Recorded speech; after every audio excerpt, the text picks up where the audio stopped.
The story begins with a man running through heavy snow asking himself what life is.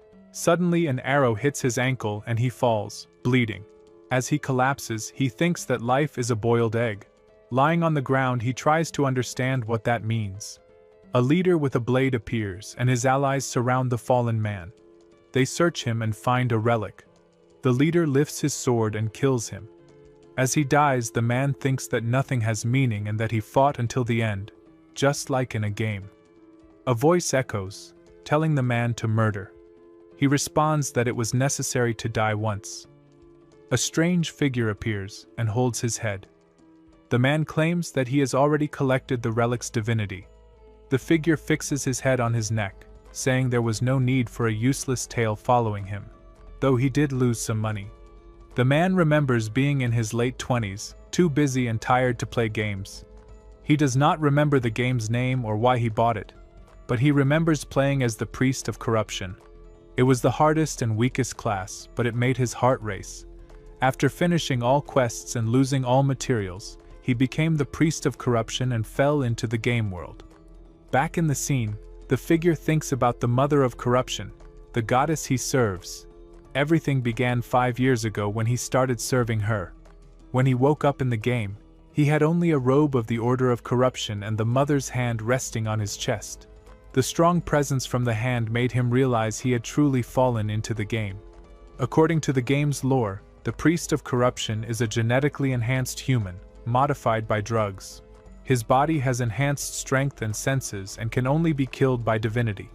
Though he once feared blood, he now feels nothing. His body cannot feel or taste anything anymore. Later he visits a place where the receptionist hands him an ID and calls him Priest Marnak. Inside the northern city of Buis, he pretends to be a priest of the Order of Preservation. Normally, such impersonation would bring divine punishment, but the mother of corruption allows it. She is hated by all, and Marnak is her only follower. The receptionist shows Marnak a notice for bandit or monster hunting. Recently, farmers traveling toward Buis have gone missing. Anyone who finds the cause and defeats it will earn 30 nips of silver per head. Even those who fail will still receive 1 silver nip from the Lord of Guys. He checks the notice and understands it easily. He can read the language of this world since the moment he arrived.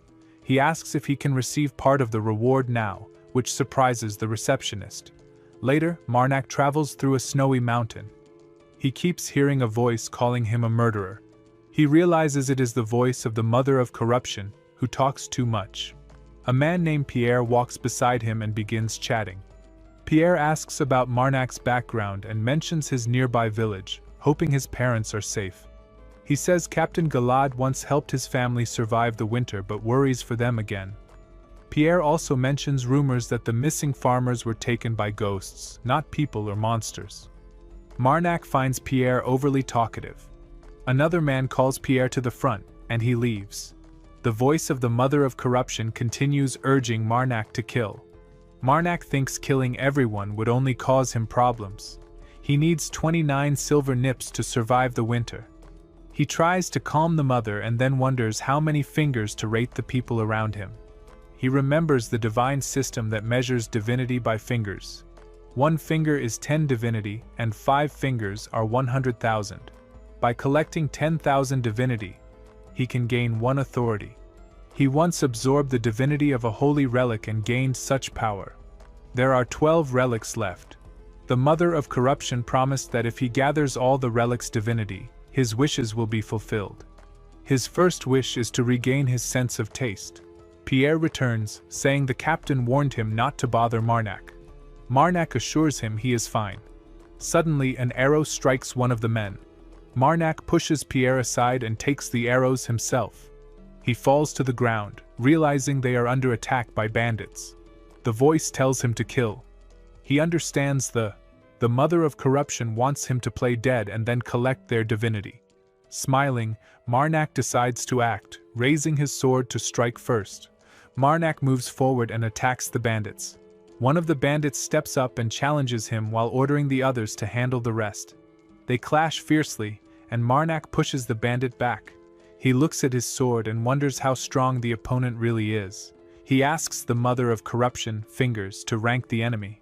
The bandit rushes again, and their blades collide once more. Marnak watches the strange hand showing, 2.5. He becomes frustrated, realizing that a mere bandit is as strong as the ranger who once slit his throat. The mother of corruption whispers again, telling him to murder. The bandit charges with force and shatters Marnak's sword. Marnak curses under his breath while the bandit laughs loudly. The bandit brags about his weapon made of frost steel and mocks Marnak, saying he looks ordinary. He offers to end the fight peacefully since they were already planning to quit being bandits after this job. Marnak refuses and instead gives his own offer to stop being a bandit and leave the place for good, promising to go easy if they comply. The bandit mocks him for being naive, asking if he really thought they would just agree and leave. Before Marnak can finish his reply, an arrow hits his head.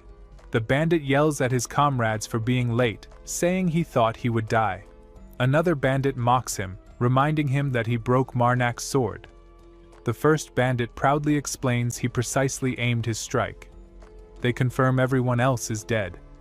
But suddenly, a voice echoes, asking if they truly killed everyone. They look in shock as Marnak rises again, alive despite the arrow wound. He tells them he had given them a chance, but they answered by attacking his head. Panic spreads among the bandits as their leader screams for everyone to fire.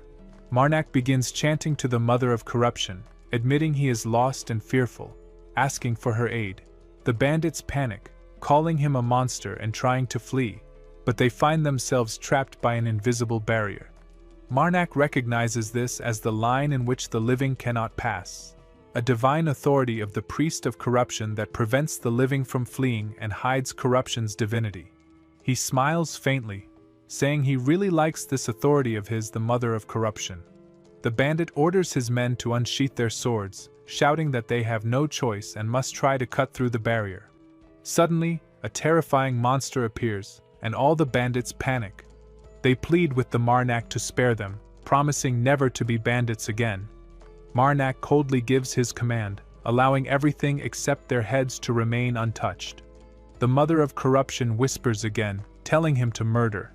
He asks if the mother of corruption wants him to collect divinity, then hesitates, realizing that doing so would make their bodies disappear. If that happens, the guild members who come to investigate will suspect something strange. He then looks at Pierre, lying wounded on the ground. Marnak kneels beside him, saying he will end things properly so Pierre can rest in peace. He decides to save Pierre, believing it will help his reputation, and questions the mother of corruption to stop the progression of Pierre's wounds. The scene changes and we see a priest named Pridya, holding a relic, questions a man about the one who stole it. The man explains that the thief was executed on the spot. She asks what happened to the body, and he replies that due to lack of supplies, they had to return only with the relic. Priest Pridya dismisses him and announces that she plans to go on a pilgrimage. The man is surprised and asks if it's because of the prophecy. Priest Pridya confirms, saying it's because of the prophecy and because there's someone she needs to meet. She recalls that 10 years ago, every religious order received the same prophecy: the end will wear the husk of life and descend upon the world. On the other hand, Marnak carries Pierre's body on his shoulder and hands him over to the guards. A girl named Erin approaches and informs him that he may return now, saying she already got permission from the guards. She admits she is surprised by his strength. Marnak simply agrees that he is a little strong. Erin points out the heads he is carrying, saying they are the source of the recent troubles, and suggests the guild keep them for now. Marnak asks if there is a vacant room in the city where he can stay for the night. Erin offers her place instead, telling him he can sleep there if he wants. As they talk, the mother of corruption keeps whispering, "Murder." Marnak holds the strange hand and already knows what is going on. He accepts it because he has no bad intentions toward the young woman with red hair. He only meant to rest in the guest room of the mercenary guild. Soon after, the red-haired girl arrives and tells him that there is something important he needs to attend to. She informs him that the Lord of Guise, Tridon Filion, wants to see him. Marnak does not mind and asks why the Lord has requested him. She explains that Galad, the mercenary who recently died, was actually the Lord's half-brother. Marnak visits the Lord. The Lord welcomes him and asks if he was the one who saw his brother's last moments. He offers him tea. Marnak observes him carefully and recalls that when Mother first saw the Lord, she drew a large X mark.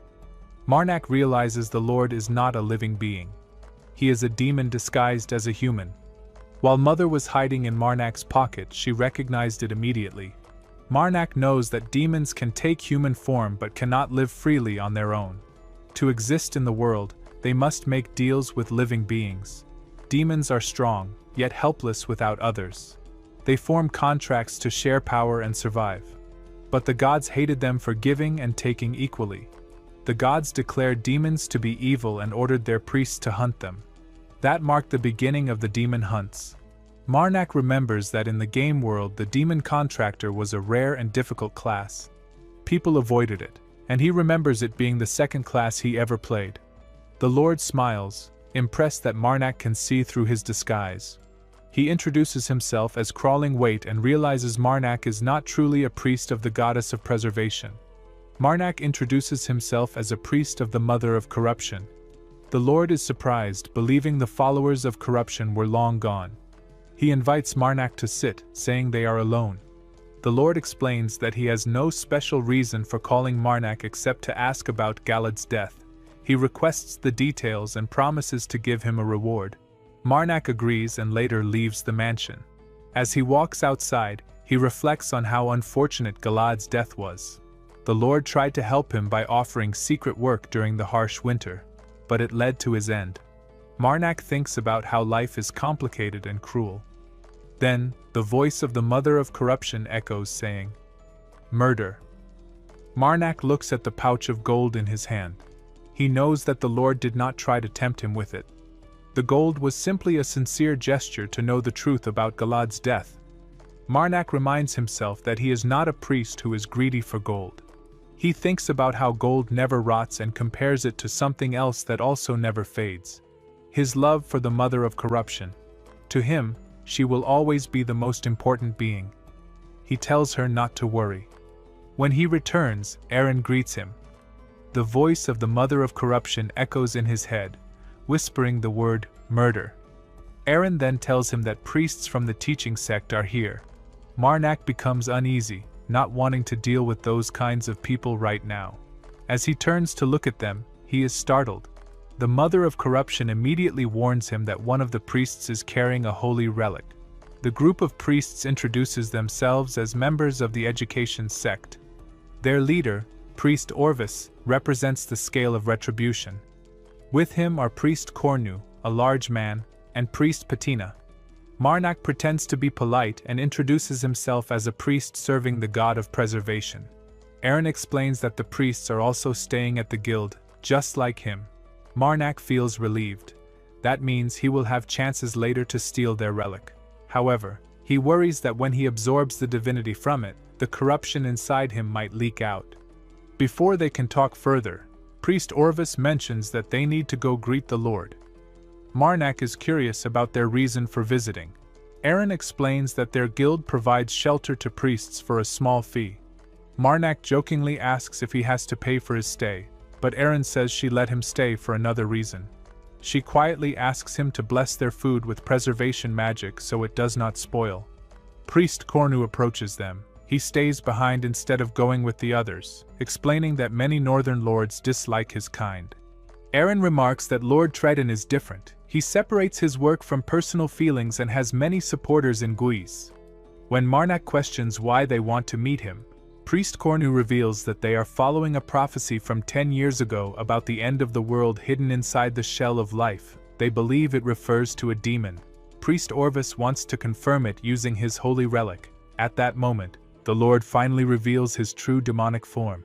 Priest Orvis releases his power and calls upon the scale of retribution to strike the demon. A massive blast shakes the city. The ground trembles and buildings collapse from the force. A blinding light flashes across the sky and the explosion can be seen from far away. Priest Cornu recognizes the power as Priest Orvis's hammer of punishment. He understands that Priest Orvis is fighting a demon and urges everyone to go help immediately. Marnak hurries and tells him to go first and promises to follow soon. As the others rush ahead, Marnak approaches Erin nearby. He holds her and demands to know where the medical center is, the one where Pierre is being treated. Erin hesitates, surrounded by the noise of screaming and the roar of the demon. After that, they step outside and the streets are in chaos. People run in every direction, smoke fills the air, and parts of the city burn. Erin looks around in terror and spots the huge demon tearing through the town's center. Marnak ignores the monster and repeats his question. Erin turns and points at a small building at the end of the street, explaining that Pierre is there. Marnak runs straight to the building. Inside, he finds Pierre lying on a bed, resting peacefully. Marnak lifts Pierre carefully into his arms and holds him securely. He tells Erin she must hold on tightly because he cannot carry her anymore. She quickly wraps her arms around him. Marnak runs through the burning streets with Pierre on his back. As they move, Erin shouts that she knows a secret passage. Marnak immediately asks where it is. Erin points down another place and explains that a house has a hidden tunnel leading to the outskirts of Guise, but the door is locked. Marnak changes direction and sprints toward the house. When they arrive, he kicks the door once, and it bursts open with a loud crack. Erin stares in shock, realizing his strength. Marnak tells her that if things get worse, she must escape through the passage alone. She looks terrified and asks about him. Marnak replies that he has to go back and help the others. She tries to stop him, pleading that it is too dangerous, but he ignores her. When Marnak returns to the battlefield, rubble covers the ground. The air is thick with smoke and dust. He finds Priest Cornu trapped under the rubbles. His body is covered in deep wounds, and his breathing is weak. He recognizes Marnak and tries to speak. Marnak checks his wounds and realizes they are too severe to heal. He asks about the other priest. Priest Cornu weakly reveals that Priest Patina is dead. Marnak demands to know if there is any way to kill the demon. Priest Cornu explains that the white sword, another relic they brought, was stabbed into the demon's head by Priest Orvis. If Marnak can push that sword deeper into its brain, the demon will die. After saying this, Priest Cornu exhales for the last time.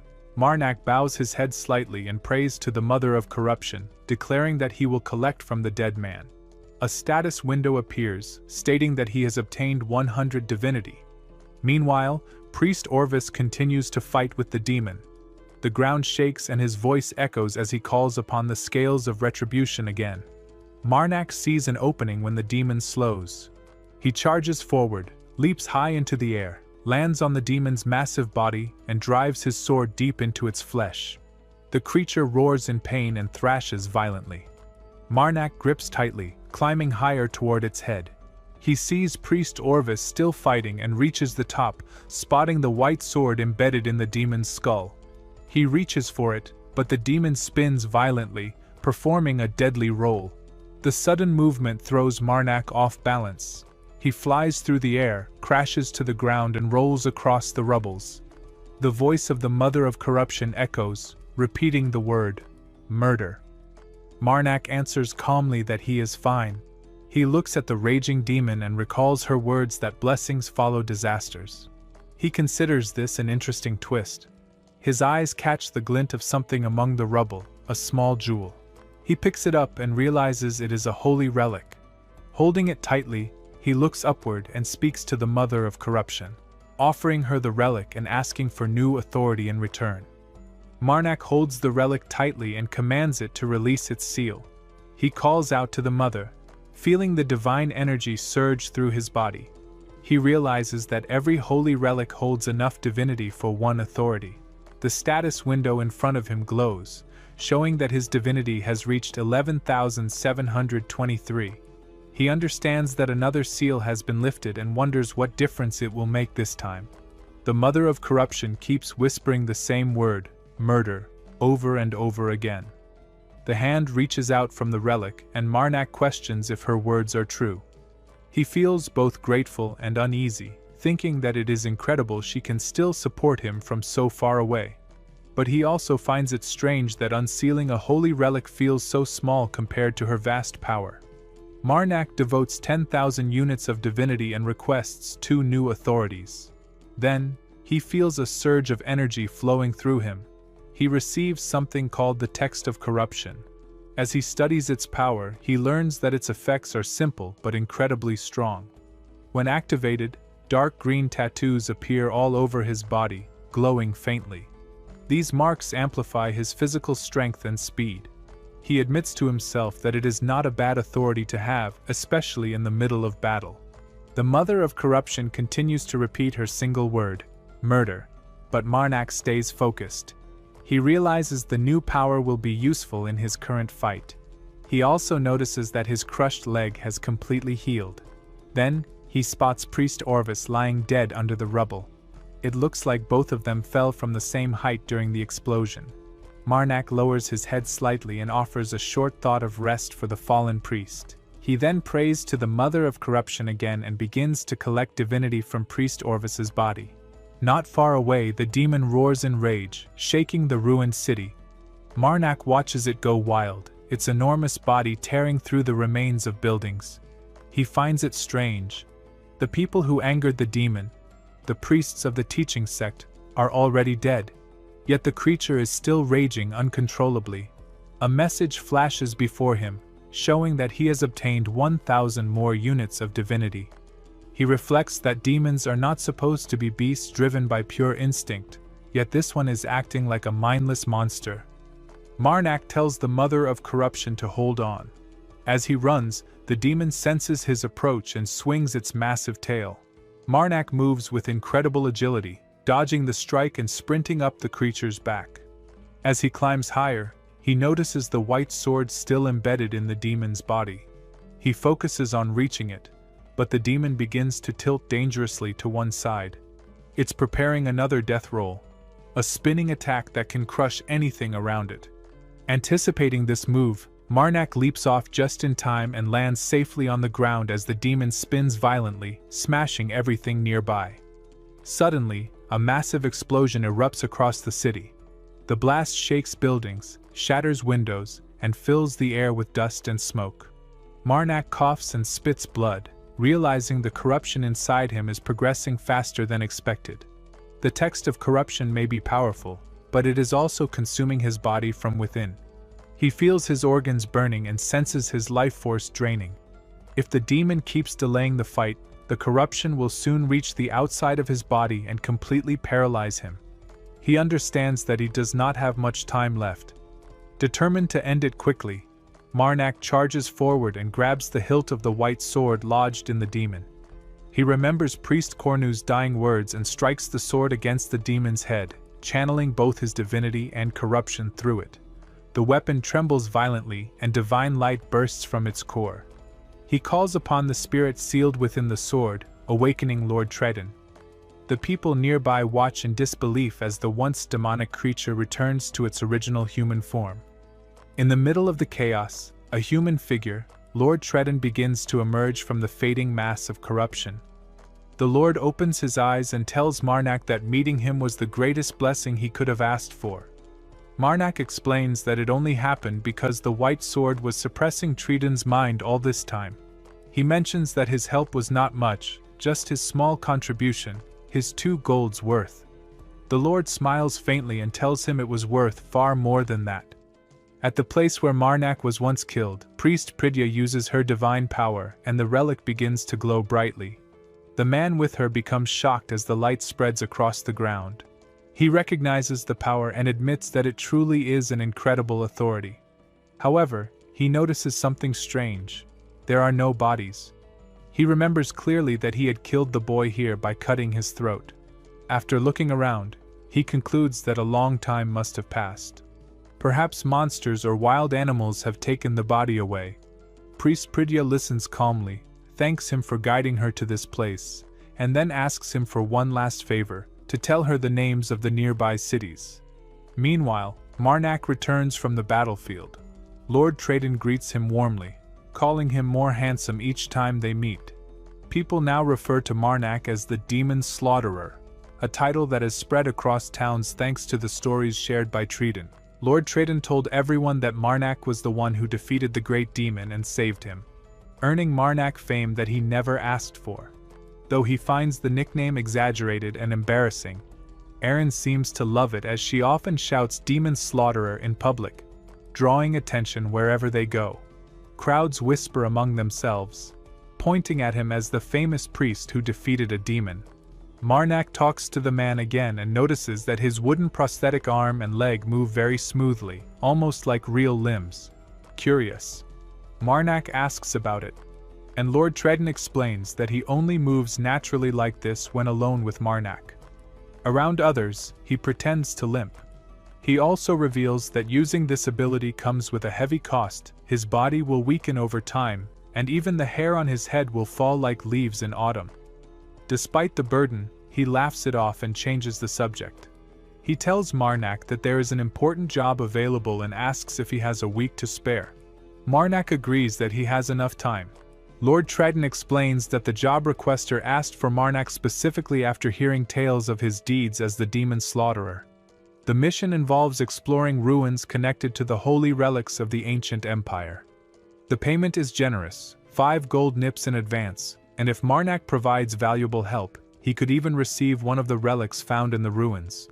However, Marnak hears the voice of the Mother of Corruption whispering the word murder. He considers her warning carefully but decides to see for himself. He accepts the job, thinking it may lead him closer to understanding the relics and their connection to divinity. Marnak recalls that long ago the ancient empire ended the chaotic era of mages and united the continent through power and technology. Their relics, preserved through time, now serve as sacred treasures. In the current age, these relics are valued as powerful items, many of which are the foundation of high-ranked artifacts across the world.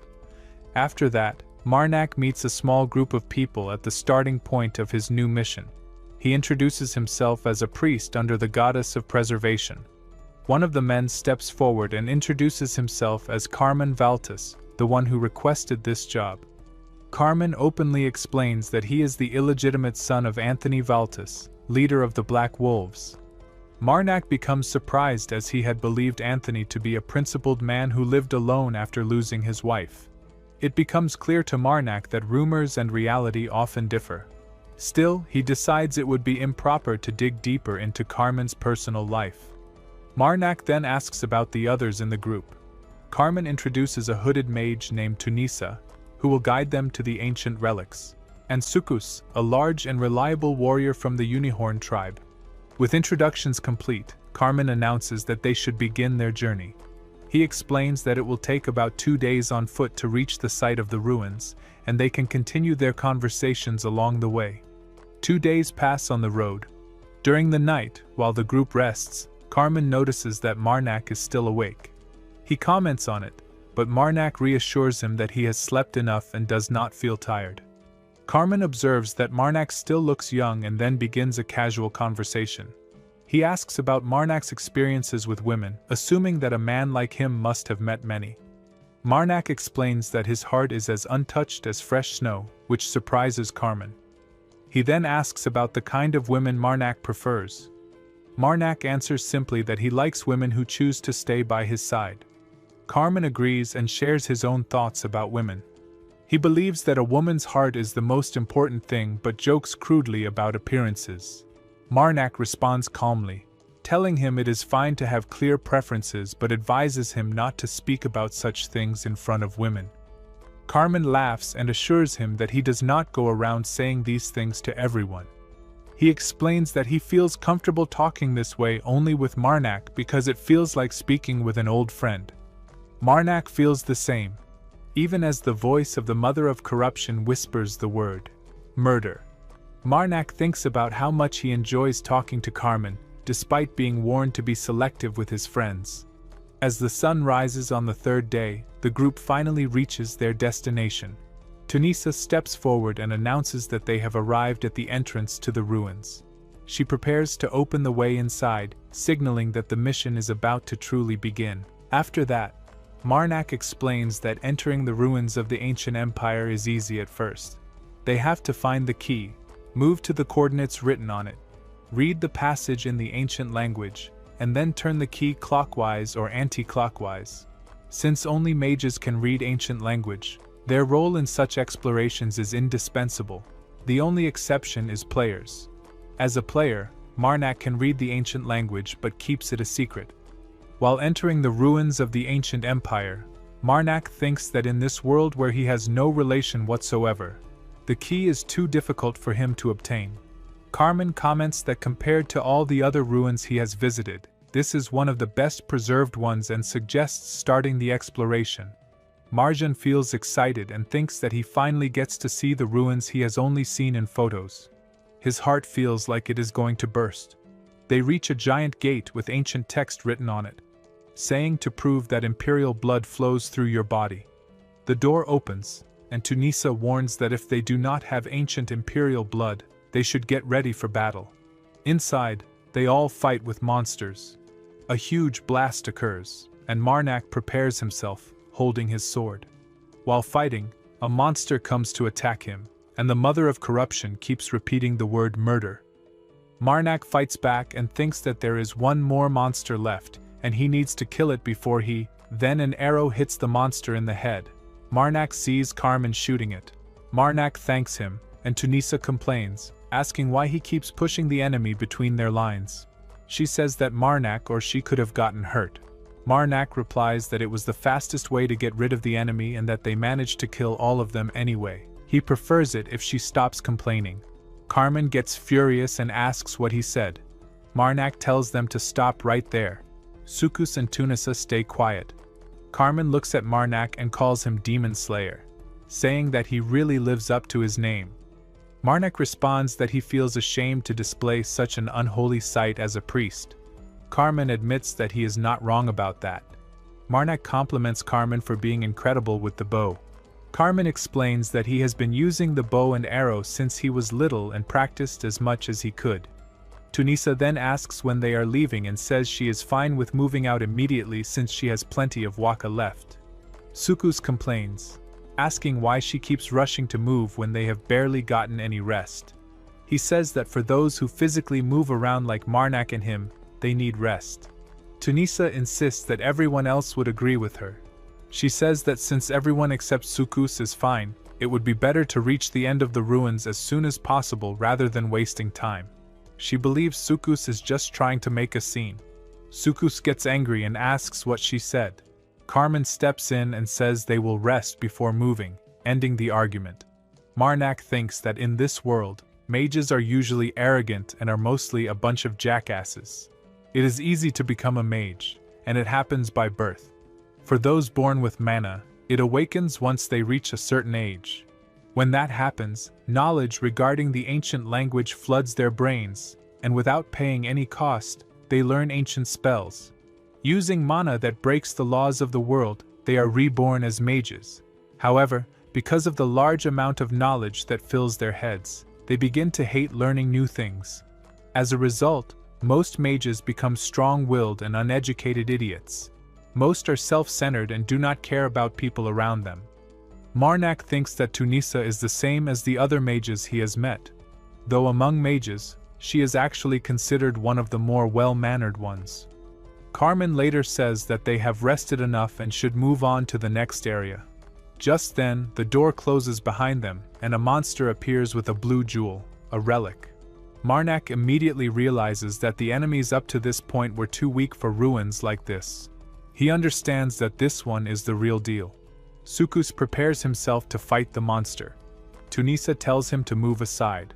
The monster stands tall in front of them, its blue jewel, the relic, begins to shine, and Carmen becomes alert. The monster suddenly attacks Sukus, and a huge blast shakes the ground. Sukus is injured and starts bleeding heavily. Marnak turns to Carmen and asks if he wants to live. Carmen is confused, asking what he means. Marnak repeats the question, and when Carmen answers yes, Marnak tells him to tuck his chin in. Before Carmen can react, Marnak punches him hard, knocking him unconscious. Marnak looks at the monster and remarks that he has a corruption giant on his side too. He prays to the mother, saying that he needs her to send it down now. The monster steps forward and launches a massive attack. Marnak dodges and escapes the impact, asking the mother of corruption if she agrees with him. The mother of corruption's voice echoes in his head, repeating the same word over and over: murder. The status window shows that he has obtained 1000 divinity. Marnak stands with Carmen, who is still unconscious, beside him. He looks toward another part of the ruins and sees another monster locked in battle. He curses quietly, realizing that it will take some time for them to finish their fight. The mother of corruption continues whispering murder. Marnak replies to her in thought, saying that she is right. It's time to stop messing around and help. The corruption giant turns toward him, watching curiously as Marnak moves forward. He focuses his eyes on his next target, the monster, and the blue gem embedded in its head. He thinks that since the gem is the only unique part of its body, destroying it might change everything. Marnak leaps high into the air and targets the monster's head. As he strikes, the blue gem shatters into fragments. The monster lets out a deafening roar. Marnak catches his breath and silently thanks the corrupted giant for its help. A strange hand suddenly appears again, the mother of corruption's presence showing itself as the voice repeats, "Murder." Marnak looks around in confusion, asking the mother of corruption what is wrong. He watches in shock as monsters start to emerge from the glowing red passageway in the ground. Carmen is stunned, unable to understand what's happening. Marnak looks around and wonders how many more monsters might appear. Once the chaos settles, Carmen turns to Marnak and asks about Tunisia and Sukus, wanting to know if they are still alive. Marnak lowers his head and says yes, they are dead. He explains that he wanted to save them if he had the chance, but it all happened too fast. Carmen listens quietly and says that the moment the metal giant fell from the ceiling, they should have activated the key. He admits that Tunisia and Sukus were new hires, people he had only just met, but they both died because of his greed. Marnak tells him not to blame himself too much. He reminds Carmen that they were hired for a reason and knew the risks. They understood that something like this could happen. Carmen asks where exactly they are now. Marnak replies that this place is beyond the black door. Carmen looks puzzled and says that it would not be right to question something that Marnak was willing to knock him out over just to stop him from seeing. He acknowledges that Marnak is his lifesaver and swears in the name of Valtis that he will repay the debt someday. Marnak accepts it calmly and says he'll be looking forward to it. If Carmen feels better, he says, they should start moving again. Marnak admits that he did not truly defeat the metal giants, he ran away from them. Carmen agrees and follows his lead. Marnak recalls what really happened. After defeating one metal giant with the help of the corruption giant, 3 more fell from the ceiling. He let the corruption giant take the beating from them while he struggled to open the doors. After finally managing to unlock them, he kicked Carmen into the next room for safety.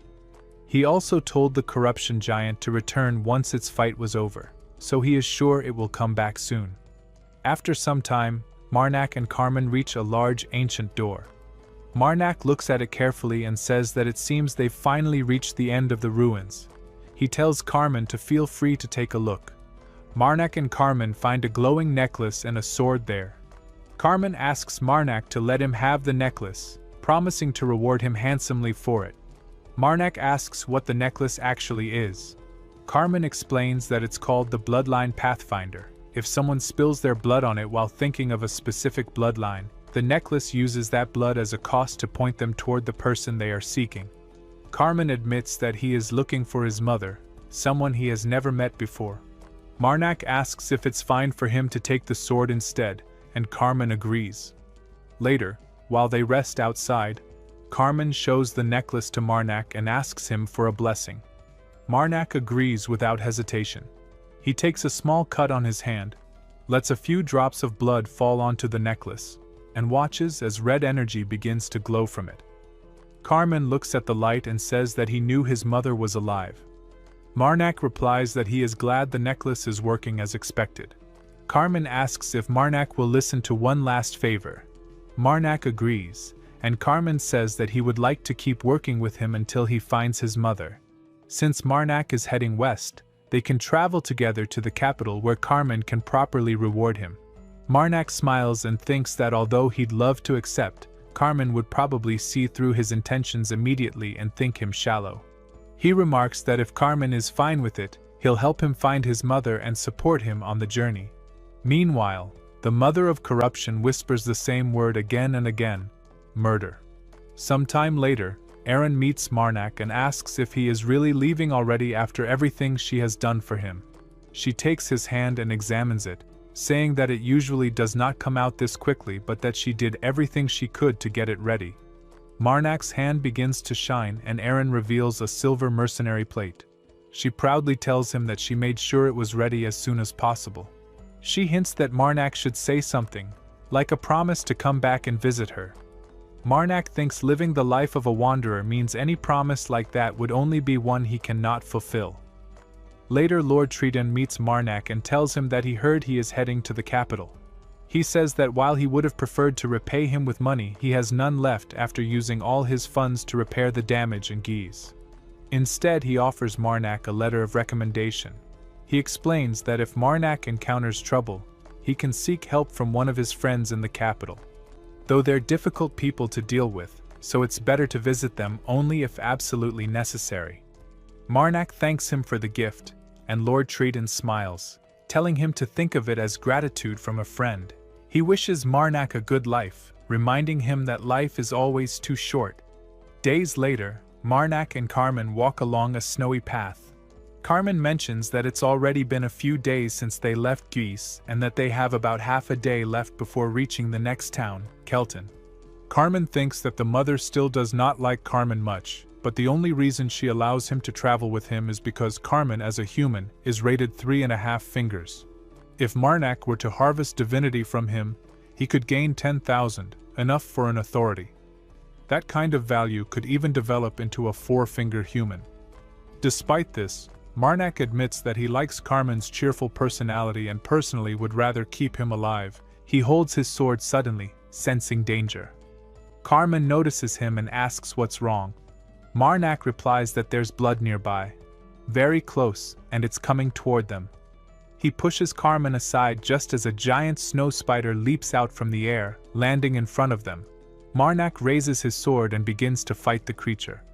Marnak remarks that the next time he uses this sword, he'll need to find a place to clean it first. It splatters far too much. Priest Pridya visits Lord Triton. Lord Triton welcomes her and asks why she has come. She shows him a picture and asks if he has seen the man in it. The man is Marnak. Lord Triton recognizes him but hides it. He asks who the man is and why the blue flame of the torch sect is searching for him. Pridya tells him it is for personal reasons. Lord Triton lies and says no one comes to mind, then tells her to return if that is all.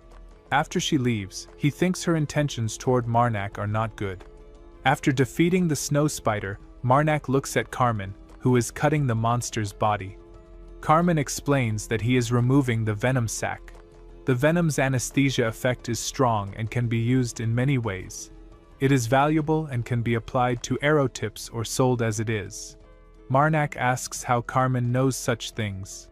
Carmen explains he has been in many monster hunts before and that experience is the best teacher. Marnak notices how messy the extraction is and decides to do it himself since he is already covered in blood. Carmen tells him they are half a day away from Kelton. He plans to teach Marnak how to extract it properly when they arrive. He suggests heading to the city for a shower. When they reach Kelton, the guards stop them at the gate. One guard informs them that the city has been closed for 3 days because of monsters. But another guard approaches and says that Lord Stren wants to meet them. Inside, Marnak meets Lord Stren and tells him he already knows about the monster issue. Lord Stren explains that the problem is not only monsters. It is being controlled by a follower of an evil spirit. Marnak questions if it is possible for one worshipper to cause such a large-scale situation. Lord Stren explains that according to priests, there are 4 different sects involved. They are working together to isolate Kelton from other cities. He says Kelton is an ordinary place, and he does not understand why this is happening after he became the new lord. He admits things would have been different if his father were alive. Lord Stren continues that they have enough supplies and good morale among their soldiers. Still, no one outside knows the city is cut off. He says someone needs to pass through the monsters to inform other cities. It is a dangerous mission, almost a suicide task. Marnak agrees to help as much as possible. However, The mother of corruption keeps saying, "Murder." Marnak argues with her silently, frustrated. He reminds her that they will receive a rare item from the Seekers of Flow, something from the Western Desert. It will help them handle the weapon known as Slayer without leaving a mess. He remembers her own advice about how to use it properly. He tells himself that living life to the fullest is what matters most. Deep down, Marnak knows the real reason he accepted the Lord's request. He believes this may be a sign that the main quest of his journey is beginning. He connects it to the strange fact that 4 sects of evil spirit worshippers are working together. He recalls that in the world he knows, evil spirits are not truly evil by nature. They are just gods labeled as such by the main deities, leading to persecution and hatred. Still, he knows followers of these spirits are often unstable and rarely cooperate with one another. That is why he feels something bigger is happening. For so many sects to unite and surround a city is far from ordinary. Later, while traveling, Marnak and Carmen are ambushed again by snow spiders. Marnak realizes this is the moment he has been waiting for. He decides to distract the monsters and draw their attention. Carmen warns him that facing them all at once is too dangerous. Marnak tells her that if they keep running, they will be caught eventually. He tells her to bring reinforcements while he buys time. Then he leaps from the horse, falling onto the snow-covered ground. The snow spiders rush toward him. He thinks that the mother of corruption is impossible to understand. She finds his situation entertaining. Marnak grabs his sword tightly, ready to fight. He focuses his mind and prepares for what comes next. He decides it is time to begin hunting the real enemies, the hidden worshippers of the evil spirits who are controlling everything from the shadows. Marnak faces a group of snow spiders.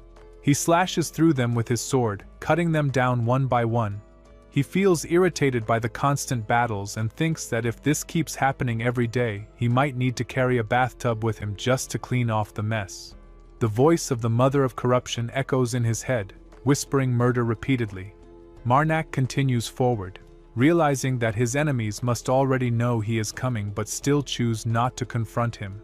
He feels slighted by the lack of welcome, finding it unbelievable that this is how he is being treated. He enters the tunnels, remembering that the attacked carriages reported earlier were said to be empty. He concludes that the monsters must have looted them completely. Soon, he finds a dried corpse on the ground. The body is drained of every drop of blood by the snow spiders. He observes the scene with distaste, noting that while he understands them feeding on humans, using the remains as decoration is beyond his acceptance. He silently disapproves of their gruesome design choices. Marnak stays alert and assures himself that he won't let his guard down. He studies the area and counts the bodies lying around. There are far too many corpses for the spiders to have eaten within just 3 days. He starts to suspect they may be raising offspring somewhere inside. As he advances, he notices that the tunnels are massive, large enough for multiple giants to live together. He can feel a constant flow of divinity tracking his movements, something watching him closely. He stops and calls out for the presence to reveal itself. A giant snow spider emerges from the shadows, its many eyes glowing blue in the darkness.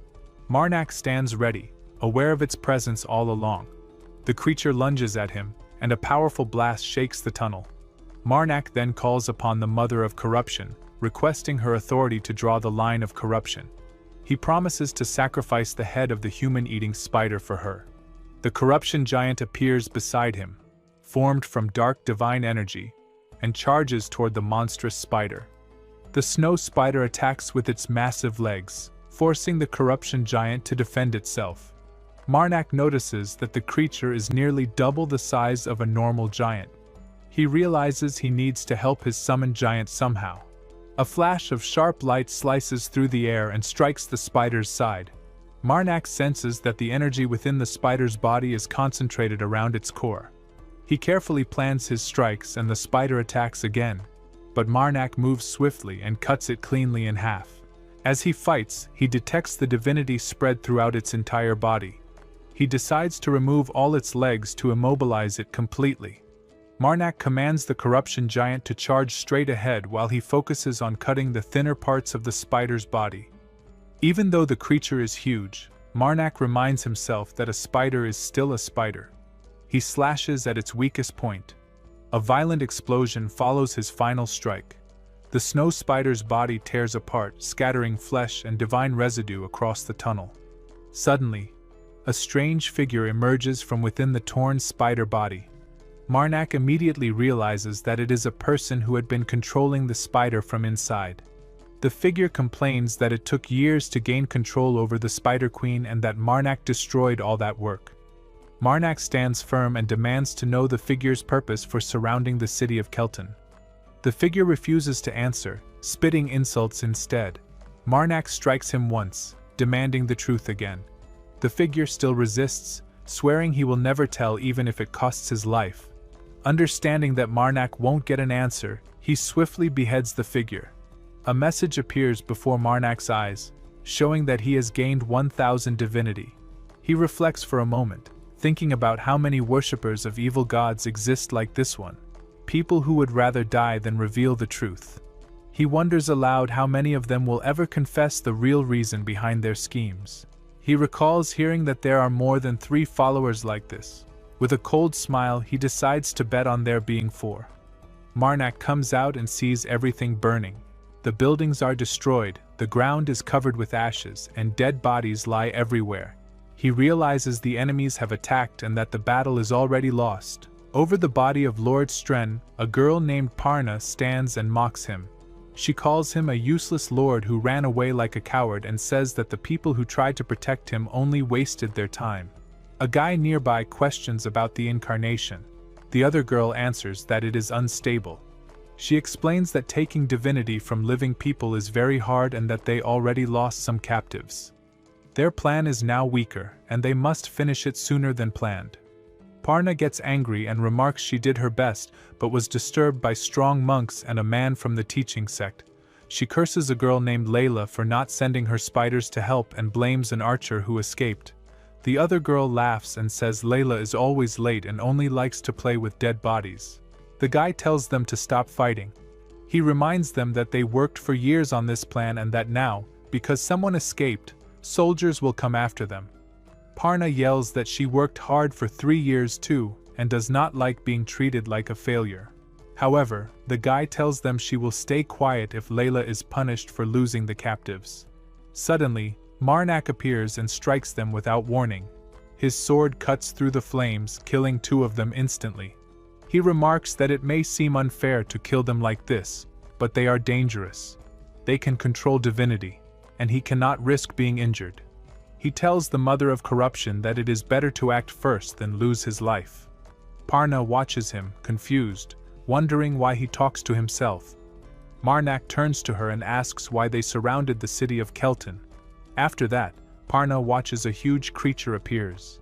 Its body is made of flesh and divine energy. Marnak stares at it and thinks it looks more powerful than he expected. Parna claims that they spent 3 years creating it and that it was worth all the time. She then tells him everything. The cult had been hiding in the city for 3 years. Their plan was to sacrifice all the people and make a ball of divine energy called the Incarnation. They were supposed to wait 5 more days before finishing it, but because they lost some captives, including Carmen, they had to start early. That failure caused all the chaos and fire. Marnak tightens his grip on his sword. He decides to destroy the creature before it wakes up completely. Parna tries to stop him. She warns that if the being is harmed, it will wake up in a wild and unstable form. Her warning comes true. The monster suddenly roars, shaking the ground. The mother of corruption whispers the word, murder. Marnak answers in his mind, saying he knows there is a holy relic inside the monster. He plans to awaken a new authority by sacrificing the creature to her. Parna screams that it will not work, but Marnak ignores her. He charges forward and attacks. The creature thrashes and releases a huge wave of divine energy. When the light fades, Parna is dead. The system window shows that Marnak has gained 1,000 divinity. He checks his total and sees that he now has 8,592. He thinks that he only needs a little more to reach 10,000 and gain a new authority. But the creature begins to regenerate. Its body heals quickly, turning into a huge creature without a weak point. Marnak realizes he cannot kill it by cutting it. He decides to run away. He sheaths his sword and sprints through the burning city. The monster chases him, shaking the ground with every step. Another message appears, showing that he has gained one more divinity. Marnak thinks he just needs a bit more power. If he collects enough divinity before the monster catches him, he can awaken his new authority. Marnak runs away as a massive creature follows behind him. The ground shakes with every step it takes. The creature lets out a loud roar that echoes through the air. Marnak feels the vibration in his body and thinks that even the creature's voice carries divine power. To him, it is truly a walking disaster. The mother of corruptions keeps repeating the word murder over and over. Marnak looks back and sees the giant beast approaching fast. Realizing the danger, he calls out to the mother of corruption for help. On top of the creature's head, he notices a strange figure embedded on its head. Suddenly, the creature releases its power, and a huge explosion spreads across the field. The air burns, and dust flies everywhere. Marnak braces himself and thinks that one corruption giant will not be enough to fight this monster. He tells the corruption giant not to push itself too hard and promises to return soon. He thinks about how he needs more bodies, strong ones, like elite soldiers or knights, to strengthen his divinity. He rushes toward the burning town, where bodies lie scattered across the ground. He realizes too much time has passed for the corpses to still hold any power. He regrets not harvesting their divinity earlier when he was hunting the evil spirit worshippers. Checking his current strength, he finds his divinity count at 9,237. He thinks he just needs a bit more. He must gather more divine energy, no matter what. Suddenly, a massive blast shakes the ground again. The mother of corruption's voice echoes louder, still whispering murder. Marnak grips his sword tightly as something moves in the smoke. The creature bursts out, attacking him with incredible speed. Marnak reacts instantly, swinging his blade to block the assault. When the dust settles, the creature finally appears in full view, bigger and stronger. Marnak realizes it has grown after fighting the corruption giant. The creature prepares to attack Marnak again. Marnak moves forward, striking with precise, deadly cuts. His sword tears through its limbs, but the creature roars and catches Marnak in its limbs. It slams him onto the ground with crushing force. The earth cracks beneath him, pain shoots through his body, but Marnak forces himself to breathe. The mother of corruption keeps whispering murder, almost like a chant. Marnak smiles weakly, thinking that he is lucky to still be alive. He remembers something the evil spirit, Parna, once said about Lord Stren, calling him a useless lord who wasted their time. Marnak looks around and realizes this must be the same place Parna had talked about. Determined, he stands back up. He commands the mother of corruption to take all divine energy. The divine energy begins to rise. The system messages appear before him one after another, and finally, his divinity reaches 10,000. Marnak bows his head and offers the power to the mother of corruption. As her son, he asks her to bestow upon him a new authority. Darkness suddenly fills the area, swallowing the battlefield. The creature hesitates, confused by the sudden shift in power. Marnak's sword glows faintly in the dark. He focuses and prepares himself. The creature steadies, ready to continue the fight. Marnak activates his new ability, the Hole of Corruption. The ground under them begins to decay, turning into a swirling pit that decomposes anything living that steps inside. Marnak knows he is not immune to it, but he can control which parts of his body the corruption affects by using the text of corruption. He plans carefully, choosing to sacrifice the parts he does not need for battle. He watches the creature sink as the hole begins to devour its flesh. The air fills with a foul stench as its regeneration struggles against the power of decay. Marnak wonders which force is stronger, its healing or his new authority's destruction. The creature lunges one last time, roaring in desperation. Marnak meets the attack head-on, driving his sword deep into its body. Breathing heavily, Marnak looks down at the fallen beast. He whispers to the mother of corruption that he has done it. From the creature's remains, he retrieves a glowing ball, a holy relic. He offers it to the mother of corruption, asking her to lift its seal. A brilliant light shines, breaking through the darkness. As the glow spreads, Marnak sees the faint image of a young girl standing before him. He becomes confused and asks if the one she sees could truly be the mother of corruption. Marnak finally stands before the mother of corruption. He recognizes her immediately and feels both anger and awe. She appears in the form of a child, but her power is overwhelming. Marnak questions her about her strange form and wonders why she, a god, would not know the reason herself. He notices divine energy from another god flowing through the corpse of the fallen creature nearby. The sight fills him with curiosity. He wonders if it is possible to absorb that power. He thinks it would be a waste to let such divinity disappear. The mother of corruption tries to act, her power radiating darkly, but all she can do is repeat one word, murder. Her control seems unstable. Marnak looks at her calmly and tells her to stop forcing herself. He realizes that the divinities of several gods have mixed together, making it impossible to separate or claim them now. He feels disappointed but accepts that there is nothing more they can do. Holding the holy relic shaped like a glowing sphere, Marnak decides to take the next step. The seal within the relic has already been lifted, holding 10,000 units of divinity. He activates it and prays for a new authority from his divine mother. The ground trembles as an enormous burst of light erupts into the sky. A vast ball of divine energy forms at his feet, shaking the entire land. When the light fades, Marnak feels something new inside him, a new authority. He senses its purpose and realizes its terrifying potential. It is the curse of corruption. With it, every living thing within the range of a small city would slowly rot to death. The power feels dangerously close to pure evil. Marnak knows he could use it to destroy villains or the undead, but the thought of killing innocent people just to gain divinity fills him with disgust. He wonders aloud why the holy relic containing his mother's sealed divinity was found inside that incarnation in the first place. The thought troubles him. He suspects it was not a coincidence. Perhaps his mother's divine essence was what created that creature. The idea makes his head ache. Before he can think further, his body begins to fail. The overwhelming amount of divinity inside him takes its toll. His attacks, once strong, have now pushed his body past its limit.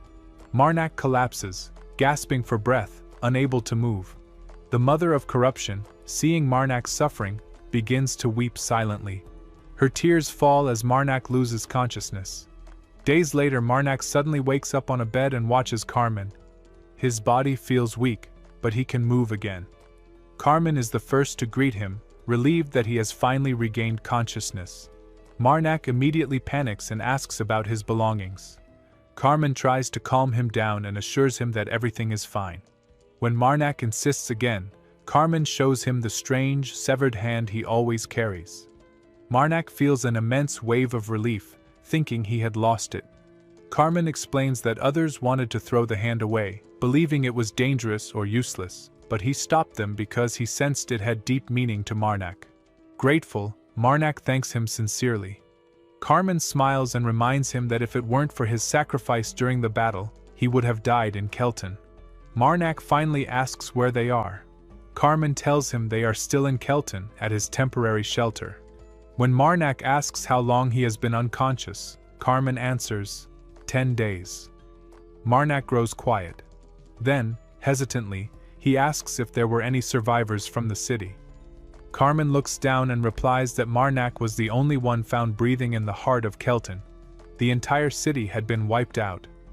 Meanwhile, Priest Pridya walks through a snowy mountain path along with a group of captured bandits.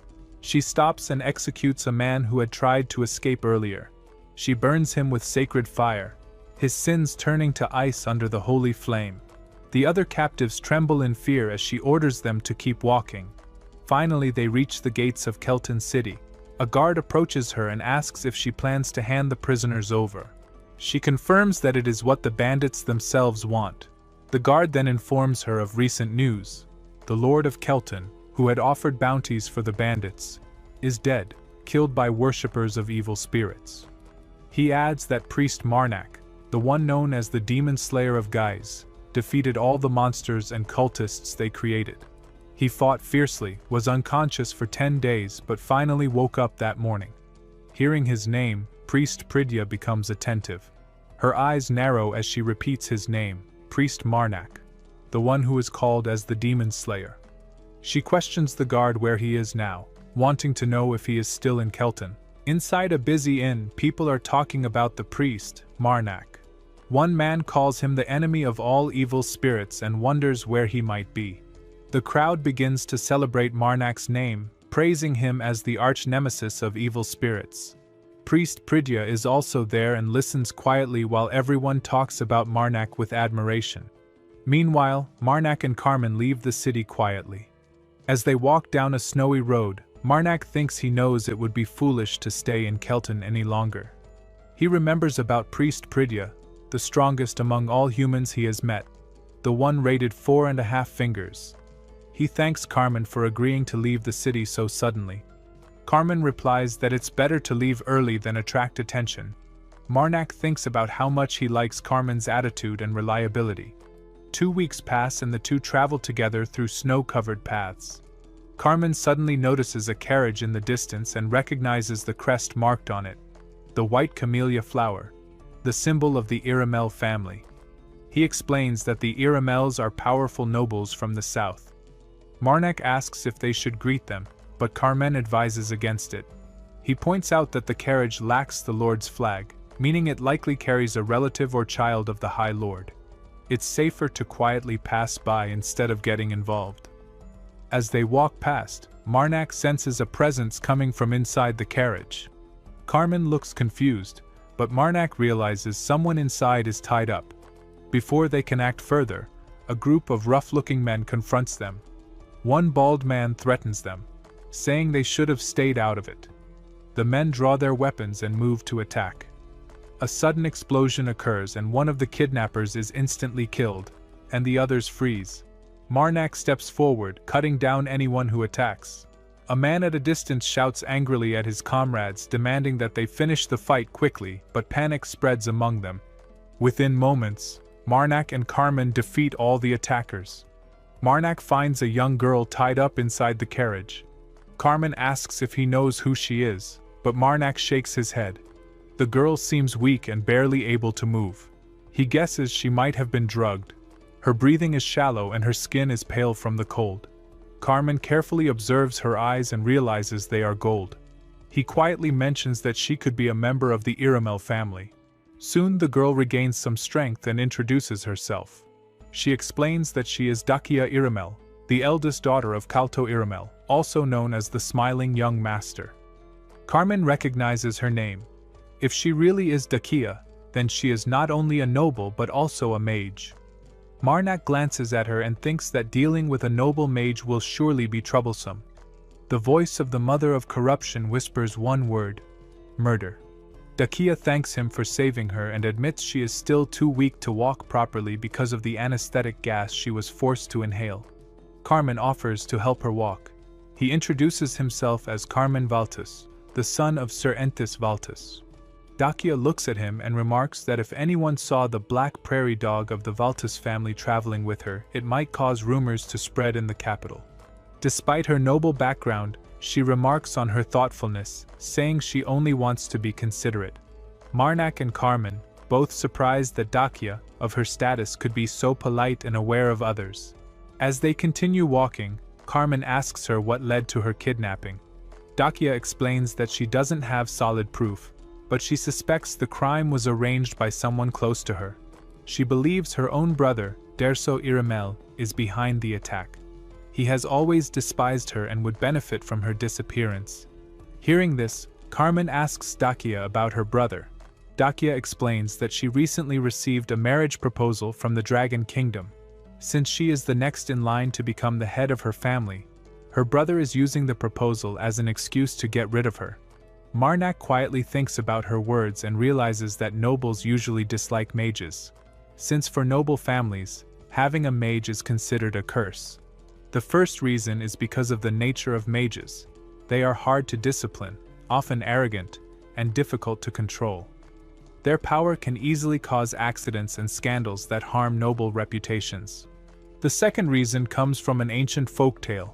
Long before the rise of the ancient empire, there was a time known as the Age of Twisted Mages. During that time, mages abused their power, bringing chaos to the world. Because of that story, most species now distrust mages and never allow them to hold political power. DONGHUA once said she was aiming for one of the 4 High Lord positions in the Northern Kingdom. Marnak remembers thinking how impossible it sounded unless she planned to kill her own brother to claim that title. Still, he finds her determination strange, yet interesting. Later, DONGHUA keeps repeating her story, and both Marnak and Carmen struggle to stay focused. She has already told the same story several times. Marnak gently reminds her that they are trying to listen, but it's hard when she keeps repeating herself. While she talks, her food burns on the fire. Marnak gives her some unburned meat and tells her to eat that instead. DONGHUA then makes a serious request. She asks them to take her to Betis, a region under the Iramel family's territory. Marnak already expects this request and listens silently. She offers to pay them their weight in gold if they escort her there. Marnak thinks that the High Lord's family really knows how to offer generous rewards. However, he also knows that accepting this escort mission means delaying Carmen's journey to find his mother. Deep down, he feels torn but decides to respect Carmen's choice. He is ready to give up the gold if Carmen wants to continue west. Meanwhile, the voice of the mother of corruption echoes, whispering, "Murder." Marnak sarcastically thinks she must be joking about wanting him to gain weight just to increase the payment. Even if she loves gold, she would not want her own son to become obese. Carmen finally decides that they will help DONGHUA. He says that since they have chosen to get involved, they will take full responsibility. It is the only way to uphold the honor of the Valtis name. The next day, Marnak, Carmen and DONGHUA continue traveling until Marnak finds a small village ahead. He tells everyone about it. When they reach it, Carmen arranges rooms for them on the 3rd floor of an inn. He even asks for warm bath water to be prepared. They all wash up and gather for dinner afterward. While they eat, Marnak notices a commotion nearby. A rude customer harasses a waitress, and the manager tries to stop him but fails. Before anyone can react, DONGHUA steps in and attacks the troublemaker. The entire inn's customers become shocked. Marnak quickly joins in and knocks down another man who tries to interfere. Carmen joins as well, frustrated that they act before consulting him. He reminds them that they are supposed to be a team. DONGHUA admits that she cannot stand watching injustice. She insists she has always been like this since childhood, unable to stay quiet when something wrong happens. Marnak observes that her problem is not anger management, it's righteousness management. After the fight, Carmen picks up the fallen man's gold pouch, but Marnak takes it from him and gives it to the inn manager instead. He tells him to use it to repair the damage and pay for anything that broke during the fight. The manager gratefully thanks them for helping and cleaning up the mess. Later that night, the inn becomes quiet. Marnak walks toward DONGHUA's room. He knocks softly on her door. When she opens it, he suddenly moves closer, holding her tightly to prevent her from reacting.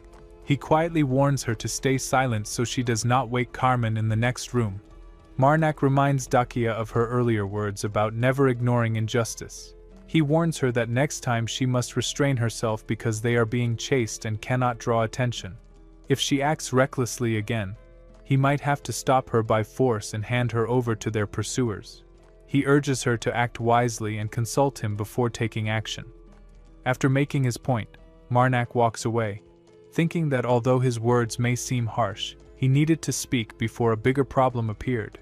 He wonders if DONGHUA truly suffers from what he calls compulsive justice disorder. Meanwhile, in the Dragon Kingdom, the 3rd prince, Vadis Draco, becomes furious when he learns that DONGHUA has not been captured. The regional manager of the secret organization ILEH, named Hilden, nervously tries to explain. He claims there were unexpected complications and asks for more funding to continue. Draco loses his temper, reminding him of the large sum he already provided. When Hilden struggles to justify the extra cost, Draco strikes him and demands a detailed explanation. Knowing his life is at risk, Hilden blurts out that their failure is due to a priest named Marnak, a follower of the goddess of preservation. Draco becomes confused and questions how a single priest could cause such trouble. Hilden explains that Marnak is far from ordinary. He once defeated a demon that turned into a massive monster in geese using only one sword.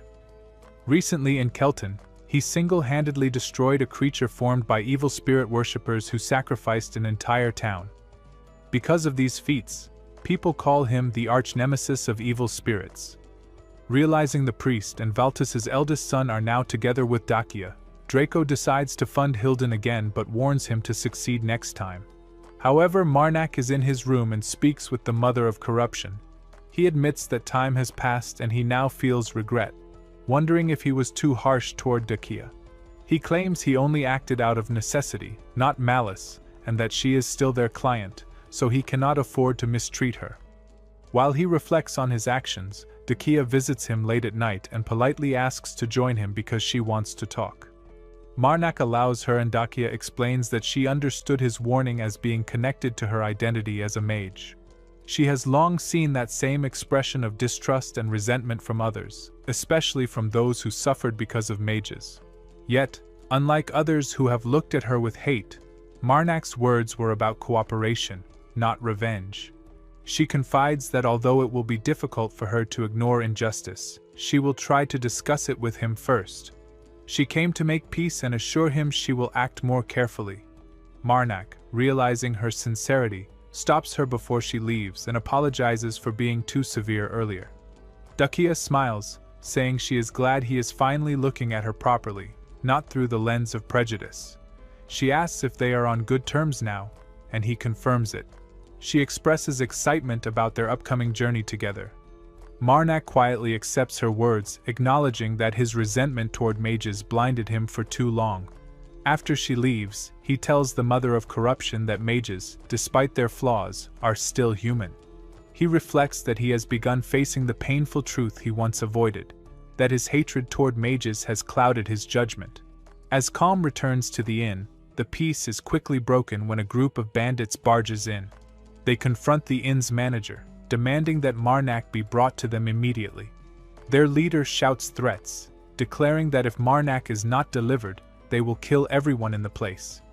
Elsewhere, a man named Sajida notices something unusual while looking at a picture. He feels something is off about the situation.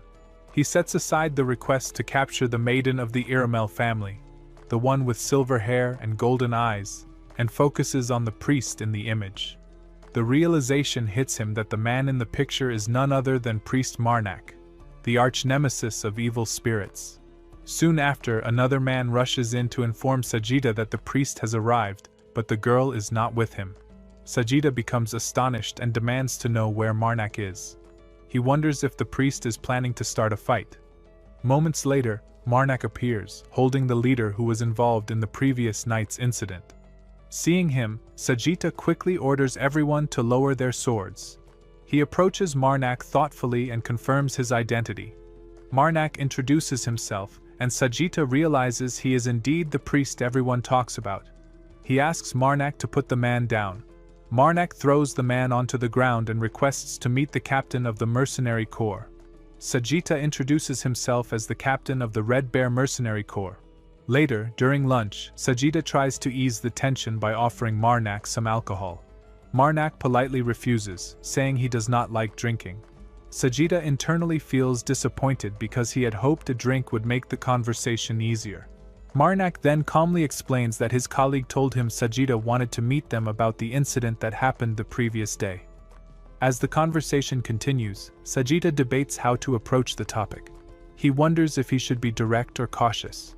His group had been cursed by an organization called ILEH, and they were desperate to capture the maiden with silver hair and golden eyes. But confronting Marnak directly seems dangerous. Sajida knows Marnak's reputation. He is a terrifying priest who is known for being the enemy of evil spirits. The thought of fighting him makes Sajida uneasy, and he quietly blames the whole mess on his vice-captain, Pelguin. Soon, Pelguin himself storms in, confident and arrogant. He greets Marnak rudely and immediately asks if there is a woman with silver hair and golden eyes traveling with him. Marnak admits that there is. Pelguin, without hesitation, demands that Marnak hand her over to them and leave quietly. Sajida feels anger rising as Pelguin oversteps his place. Before the situation can calm down, Marnak steps forward and swiftly attacks, cutting Pelguin's arm clean off. Marnak finds it strange that these men already knew his name, even though he never introduced himself before. Chaos breaks out when one of the mercenaries shouts that Pelguin's arm has been severed.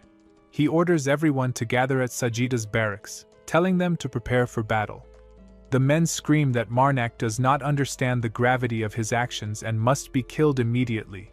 As Pelguin lies bleeding, he begs Sajita to save him. Marnak prepares to strike again, believing Pelguin would not answer his questions. He decides there is no need to spare him anymore. Just as Marnak moves to end it, Sajita intervenes, blocking the attack. Marnak is surprised that Sajita chooses to act. Sajita admits that although he was not planning to interfere at first, he and Pelguin share a long history that goes back 15 years. The battle escalates, and the mother of corruption whispers the word murder over and over. Marnak and Sajita clash fiercely. Sajita throws his weapon toward Marnak and orders for others to get away. But the mercenaries fall one by one as the fight grows more intense. Blood fills the air as Marnak moves with deadly precision, cutting through anyone who attacks him. Despite Sajita's efforts, his men are slaughtered. Marnak continues to dodge Sajita's attack with focus. He acknowledges her presence, saying he knows what must be done. He must find the person who ordered these mercenaries to hunt them down and bring that person to light. A man throws his weapon toward Marnak, but Marnak blocks it using a dead body as a shield. Sajita steps forward, ready to fight. He grips his weapon tightly and charges at Marnak. Their clash is fierce, the air shaking with every blow. Sajita fights with all his strength and tells his men to go treat Pelguin, who is inside the tent.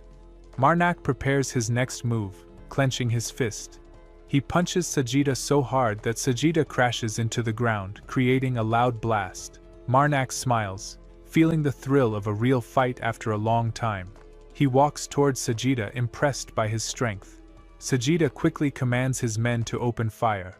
Arrows and bullets fly through the air, but Marnak moves fast, dodging them with skill. The voice of the mother of corruption keeps echoing the word, murder. Marnak realizes there is an archer nearby and thinks it would be dangerous if one of the arrows hits a joint. When the chaos ends, all of Sajita's men are dead. Only Sajita and Marnak remain standing, facing each other in dead silence. Sajita slowly steps forward, ready to fight again. But Marnak looks calm. He tells Sajita that his men have abandoned him. Sajita stops, drops his weapon, and surrenders. He begs for his life, promising to tell Marnak everything he knows. Sajita confesses that he hated Pelguin and had wanted to beat him up badly. But now that Pelguin is dead, he feels strangely empty. Marnak questions whether Sajita hates him. Sajita asks if Marnak would kill him if he said yes.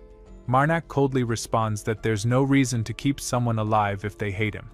Sajita gives a faint smile and admits that he doesn't hate Marnak.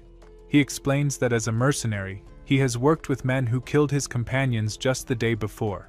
It's part of the life they live, killing and being killed. He says he never became friends with them, but he also didn't hold grudges. That's why he doesn't hate Marnak. He only feels lonely now that his group has fallen apart. It was a failing organization anyway, and everything is over now. Marnak asks him what he plans to do next. Sajita looks unsure and says he doesn't know. He has been living this way for 15 years, always surrounded by battle, never alone. Now that he feels lost. All he knows is how to fight, so he assumes he will go back to mercenary work again. Marnak tells him that next time he should try to find an employer who pays well. Sajita looks confused and doesn't understand what Marnak means. Later the scene changes to evening. Sajita is now sitting with Dakia at dinner. Marnak joins them and notices her mood. He asks if there are still bloodstains on him, and Dakia coldly replies that he cleaned up very well. Marnak senses bitterness in her tone.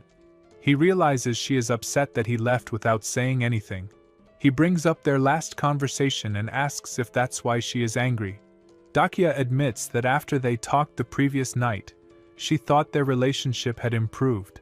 She feels betrayed because Marnak told her they needed to discuss decisions together but then left on his own. Marnak asks if she has ever killed someone. Dakia looks shocked and says no, explaining that's why she let him go alone. She wanted to stay true to her principles. There had been fights before that led to deaths, but she still didn't want to cross that line. She tells Marnak that he could have at least told her he was leaving. She woke up feeling peaceful and even almost ate breakfast without knowing what he had done. Marnak thinks to himself that he left so she could enjoy that peace. Out loud, he promises to tell her everything from now on. Dakia smiles slightly and suggests they call it even since she also left without warning the day before. Marnak agrees. Suddenly, Carmen rushes into the room, breathing heavily. He looks alarmed and tells Dakia that Marnak went to negotiate with the mercenaries from yesterday.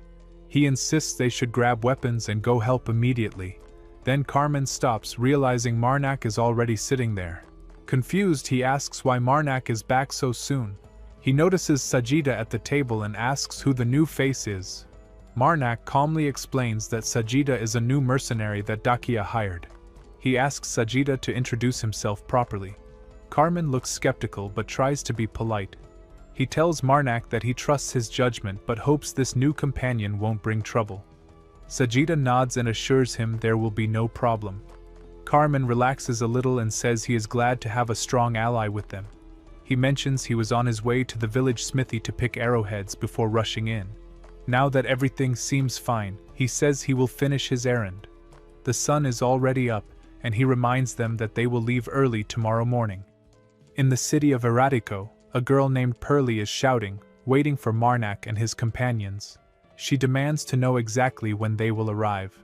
A man, Riverkel, questions the other girl, Bena, asking if she is certain of their destination, begging that they arrive before he goes insane from the constant whining.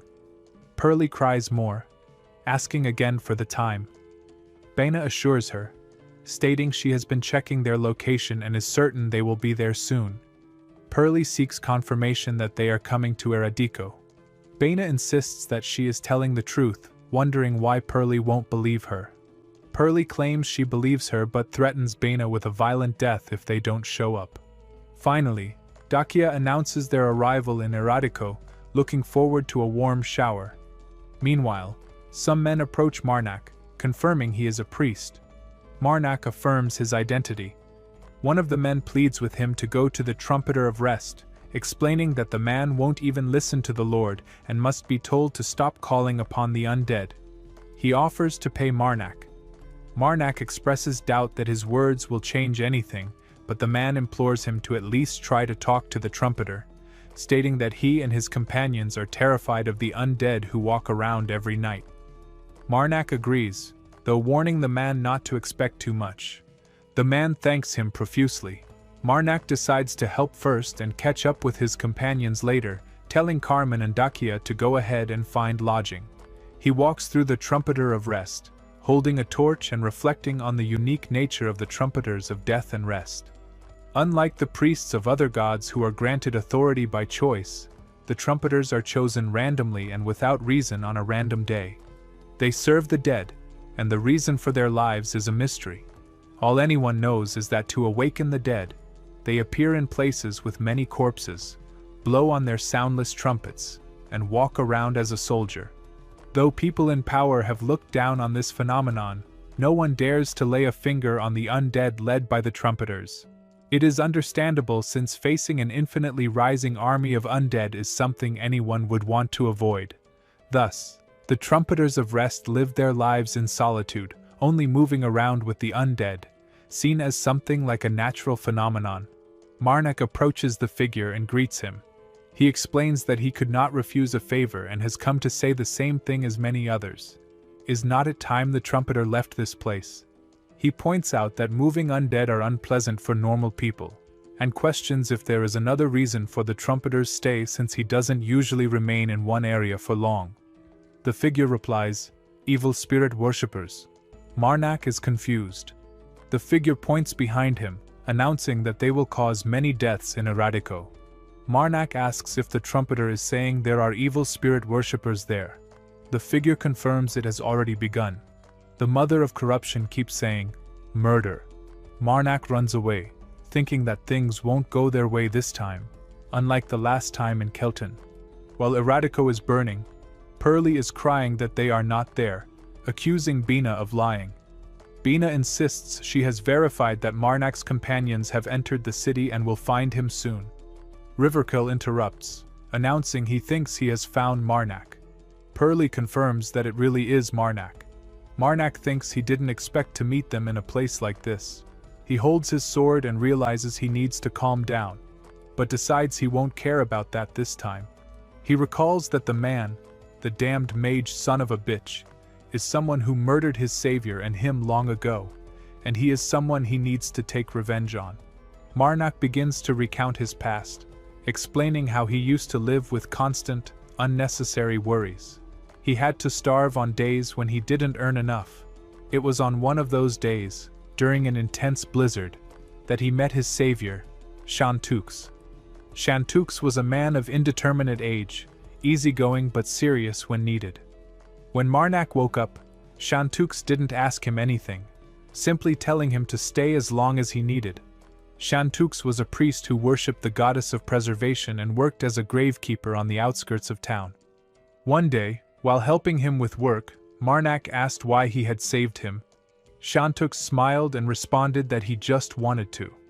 Marnak cherishes that smile to this day. Shantux was always helping others, stating that there shouldn't be a reason to help. Marnak wanted to be more like him. After a year of peaceful life, another winter arrived. Marnak saved a man who had passed out in the snow, just as Shantux had saved him.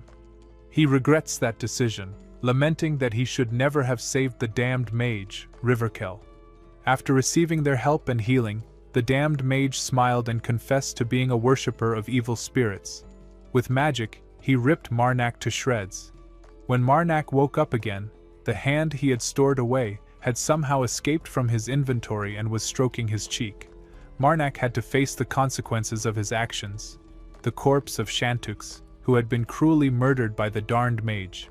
Back in the present, Riverkill claims he remembers Marnak, recognizing him as the gravekeeper. He states that Marnak had died and that he killed him with his own hands. Noting that Marnak is alive now, Riverkill declares the point moot. He comments on Marnak's priest outfit and recognizes the arm, boasting that he has been using it well for the last 3 years. Marnak is enraged, cursing the mage. Pearly moves toward Marnak, declaring that she heard he is very strong and has been waiting for him. However, Marnak strikes her and moves forward to attack.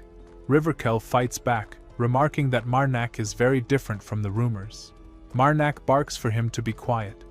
The mother of corruption continues to utter the word murder. Marnak cuts off Riverkill's hand. Pearly approaches again, telling Marnak she really likes him. Marnak strikes at her once more. Meanwhile, Riverkill uses his ability scale of retribution. Marnak watches as a strange light reaches the sky, followed by a huge blast. Riverkill observes that the divine power he senses from Marnak is not that of the goddess of preservation, but the blessing on the priest outfit is working fine.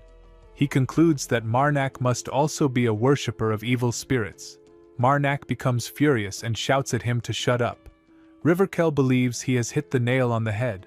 Marnak summons the corruption giant and commands him to be quiet again.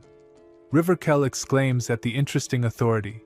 Noting the loss of his left arm, he proposes to take Marnak's, stating it would be perfect.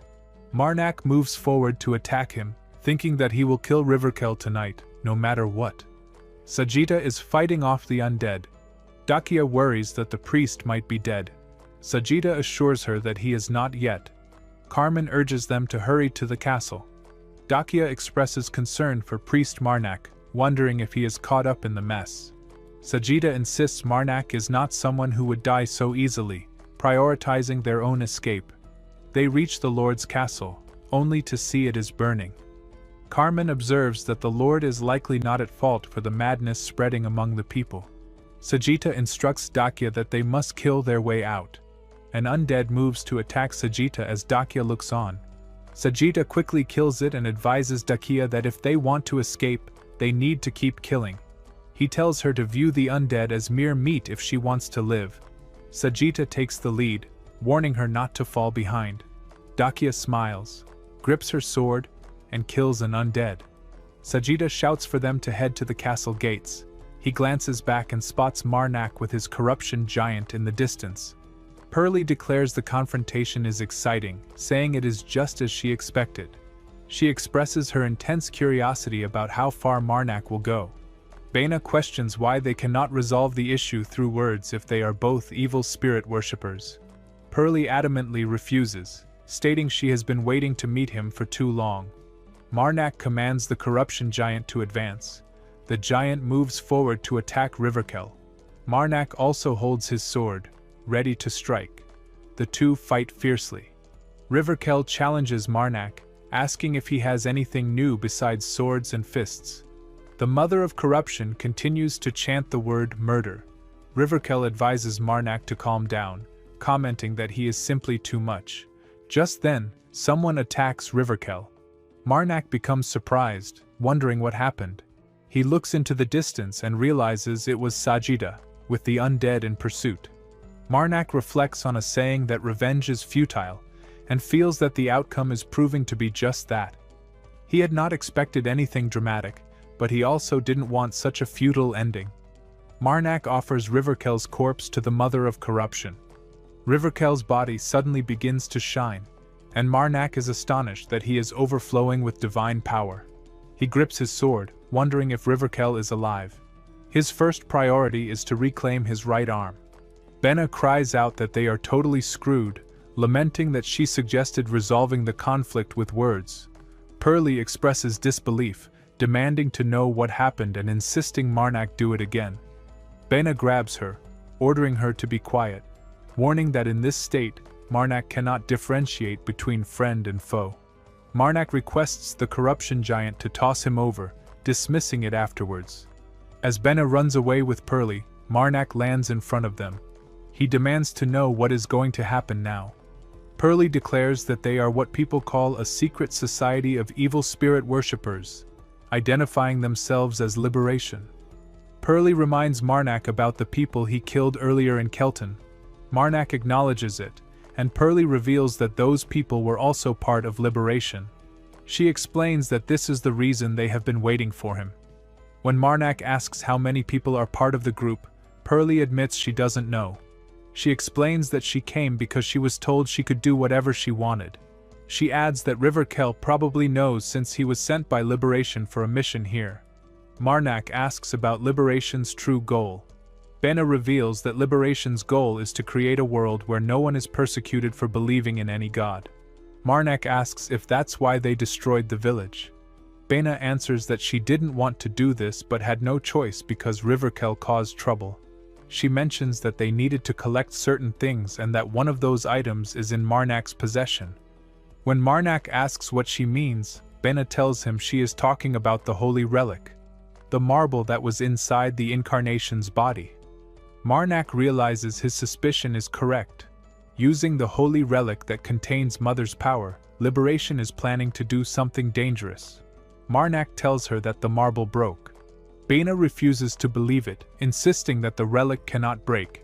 Marnak replies that it did, and he threw away the remnants in Kelton. Marnak asks if there is only one relic. Pearly suddenly shouts that there are 4 more.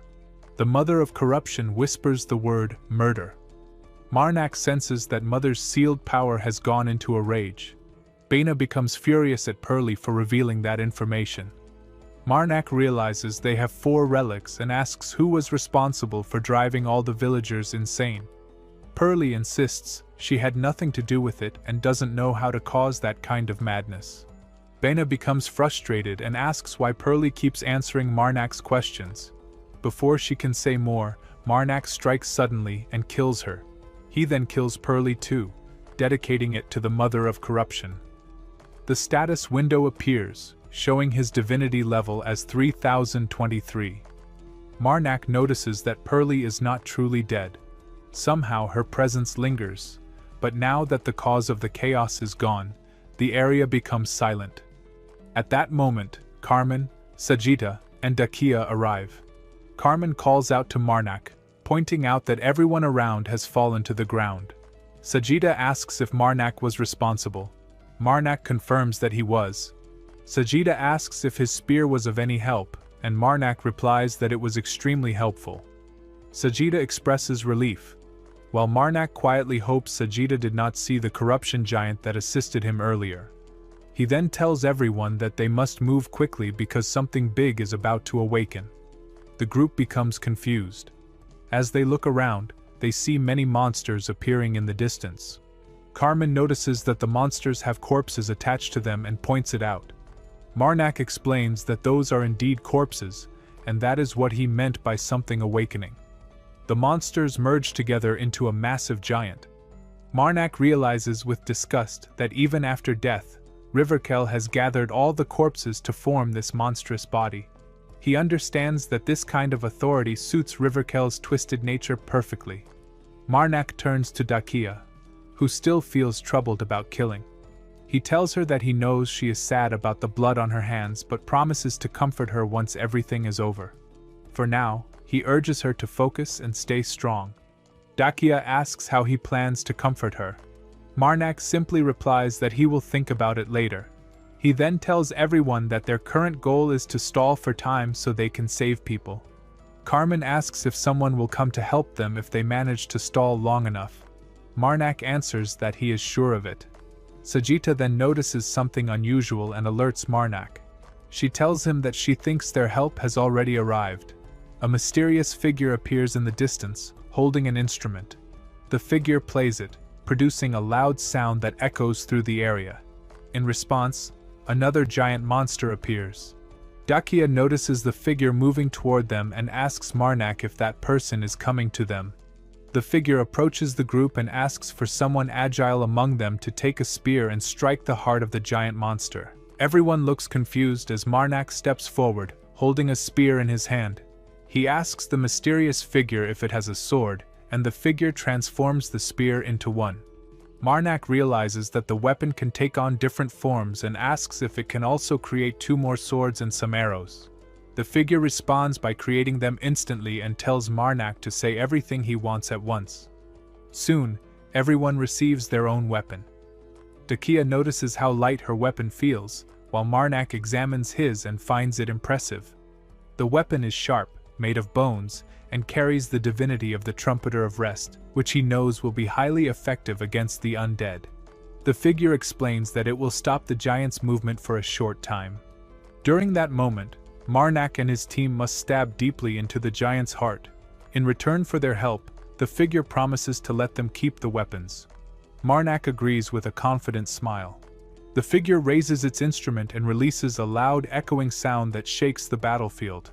Marnak and his team prepare for battle as the sound reverberates through the air. Suddenly, the giant and the undead begin to go wild. Their bodies start to melt into water and vanish completely. Dakia looks on in shock as the giant begins to dissolve. She calls out to Marnak in disbelief, pointing out that the giant and all the corpses he brought are melting. Marnak becomes confused as he watches the scene. He realizes that the figure is not simply destroying the undead, but melting their corpses to reshape them into solid forms again. He recognizes that this power is darker than that of the evil spirit worshippers. The figure calmly explains that it only deals with vessels that have been presented for rest. It tells Marnak that the weapons will guide them to the location of the giant's heart. Then it commands Marnak to run. Without hesitation, Marnak rushes forward, though he still has many questions. He tells himself that if he delays any longer, things could turn worse. Meanwhile, Dakia stands her ground facing the giant. She tries to stay strong but panics as the massive creature starts moving toward her. Realizing she cannot handle it alone, she decides to work with Carmen to overpower the giant from below. Marnak trusts her and lets her take that role. He then calls out to Sajida, asking if he can pierce the giant's heart on his own while Marnak distracts the head.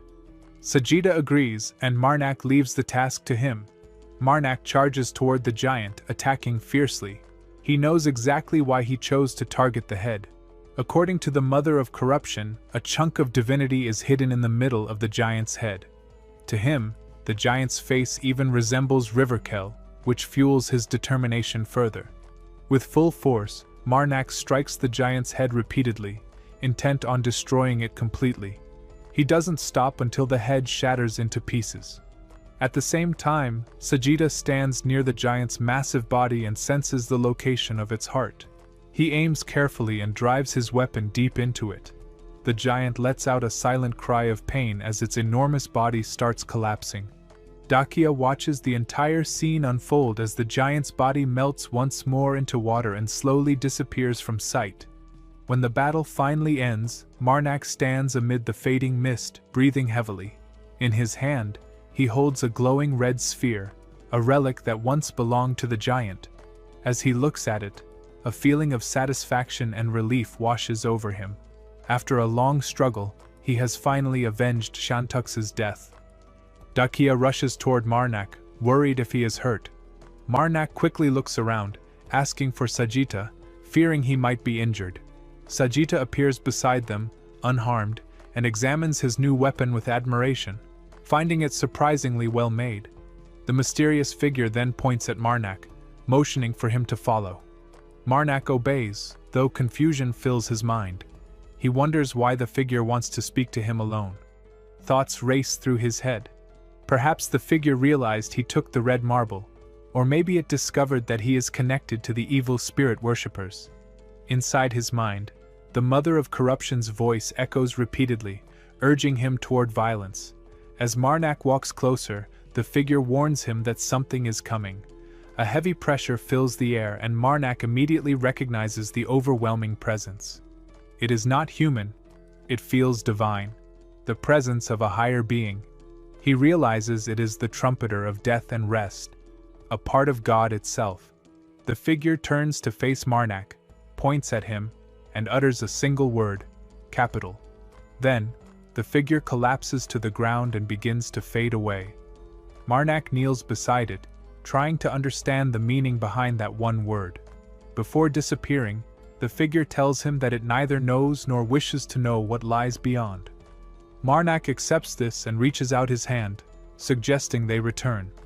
As they walk together, Marnak requests a favor. He asks if the figure could help clean up the destruction around Erotico. The figure initially refuses, stating that helping the living is not its duty, but after a pause it asks how it can assist. Marnak explains that it would be a great help if the undead could locate any survivors. When the figure asks if that is all, Marnak continues, requesting that the survivors be moved to stable buildings for safety. The figure raises its instrument and plays a loud, haunting note. Instantly, undead figures begin rising around Dakia, Carmen, and Sajida. Marnak adds more instructions, asking for useful supplies to be moved to safe places, explaining that if left behind, they will be destroyed in the fires. Before he can finish speaking, the figure interrupts, reminding him to give all his instructions at once. Marnak then offers his right arm as a token, entrusting the figure with it before it departs. Dakia watches the figure leave, astonished. She never imagined she would witness someone like the Trumpeter of Rest helping the living. Marnak quietly mentions that the figure was kind. Dakia smiles and thanks him for asking for that help, saying it made a huge difference in saving lives. Marnak admits he did not expect the divine being to agree. Dakia clasps his hand and expresses gratitude once more before they both turn to rest after the long battle. Later that night, the Mother of Corruption is busy examining the red marble, the relic Marnak retrieved. Marnak studies it closely, trying to piece together the figure's final message. He wonders if the word capital means that another holy relic is hidden there. If that is true, it also means the trumpeter knew he was a priest of corruption. He asks the Mother of Corruption if she recognizes the god they met earlier, but she gives no clear answer. Marnak recalls the figure's last statement about not knowing or wanting to know, realizing this means his secret identity will remain hidden. However, the Mother of Corruption grows agitated and furious, and throws the relic. Marnak gently tells her not to lose control, assuring her that she can sever the bond between the marble and the divine power inside it. He encourages her to stay composed, explaining that throwing objects in anger will not help. He tries to lighten her mood, telling her she is already incredibly charming and that keeping calm will make her even more admirable. He playfully insists that she is already charming enough to him, no matter how angry she becomes. Elsewhere, in an inn, two men discuss the spreading chaos in the world. One mentions that the evil spirit worshippers are appearing everywhere, across kingdoms in every direction. The other worries that their own city might be in danger since Kelton and Eradico have already suffered devastating losses. The first man reassures him that someone wiped out the worshippers in both cities. When the other man realizes who it was, he becomes excited. They raise their glasses in celebration, praising Eradico's savior, Marnak. Among them, Priest Pridia sits there, listening to their words. She quietly repeats Marnak's name, reflecting that he has now become known throughout the land as Eradico's savior. Hilden walks quickly through a corridor, angry and frustrated. He mutters to himself about the evil spirit worshippers, blaming them for ruining his plans. He had even convinced the Lord of Eradico to help capture the princess, but now both the assassins and the Lord are dead. He clenches his fists, furious that everything fell apart. He worries that the Dragon Kingdom's prince will be enraged by this failure. Still, he knows the Prince Draco will be even more furious if he does nothing. Determined to act, Hilden stops at a large wooden door, knocks firmly, and announces himself to Prince Draco. Far away, on a snowy path, Marnak faces a terrified bandit begging for his life. Marnak ignores the man's pleas and kills him without hesitation. He decides to bury all the bandits' bodies himself. Standing before their graves, he offers their souls to the Mother of Corruption. His divine power increases, the number showing more than 3,000 divinity points. Marnak looks at the graves and calmly mentions that they have gained quite a bit from the bandits and that it's time to return. As they head back, Dakia walks beside Marnak. She hesitates before asking why he never spares any of the bandits they fight. She insists that she doesn't mean to criticize him but simply wants to understand.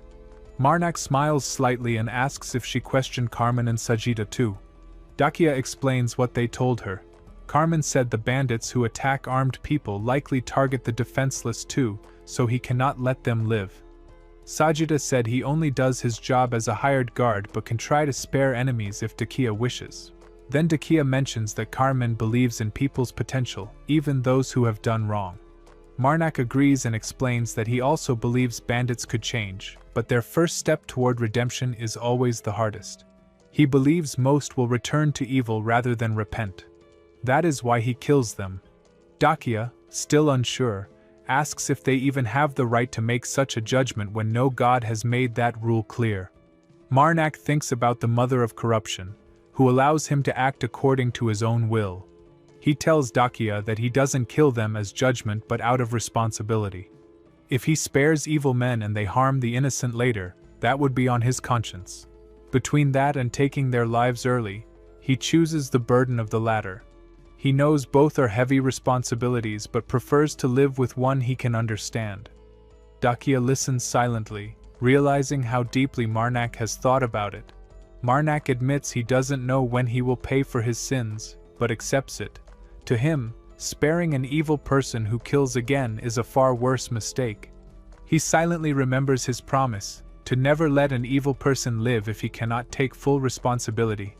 Dakia gently asks what happened to make him think this way. Marnak agrees to tell her later and points toward a group of merchants traveling nearby. He suggests meeting them. Sajida comments that merchants of that size must have many valuable goods, and they could sell the weapons looted from the bandits.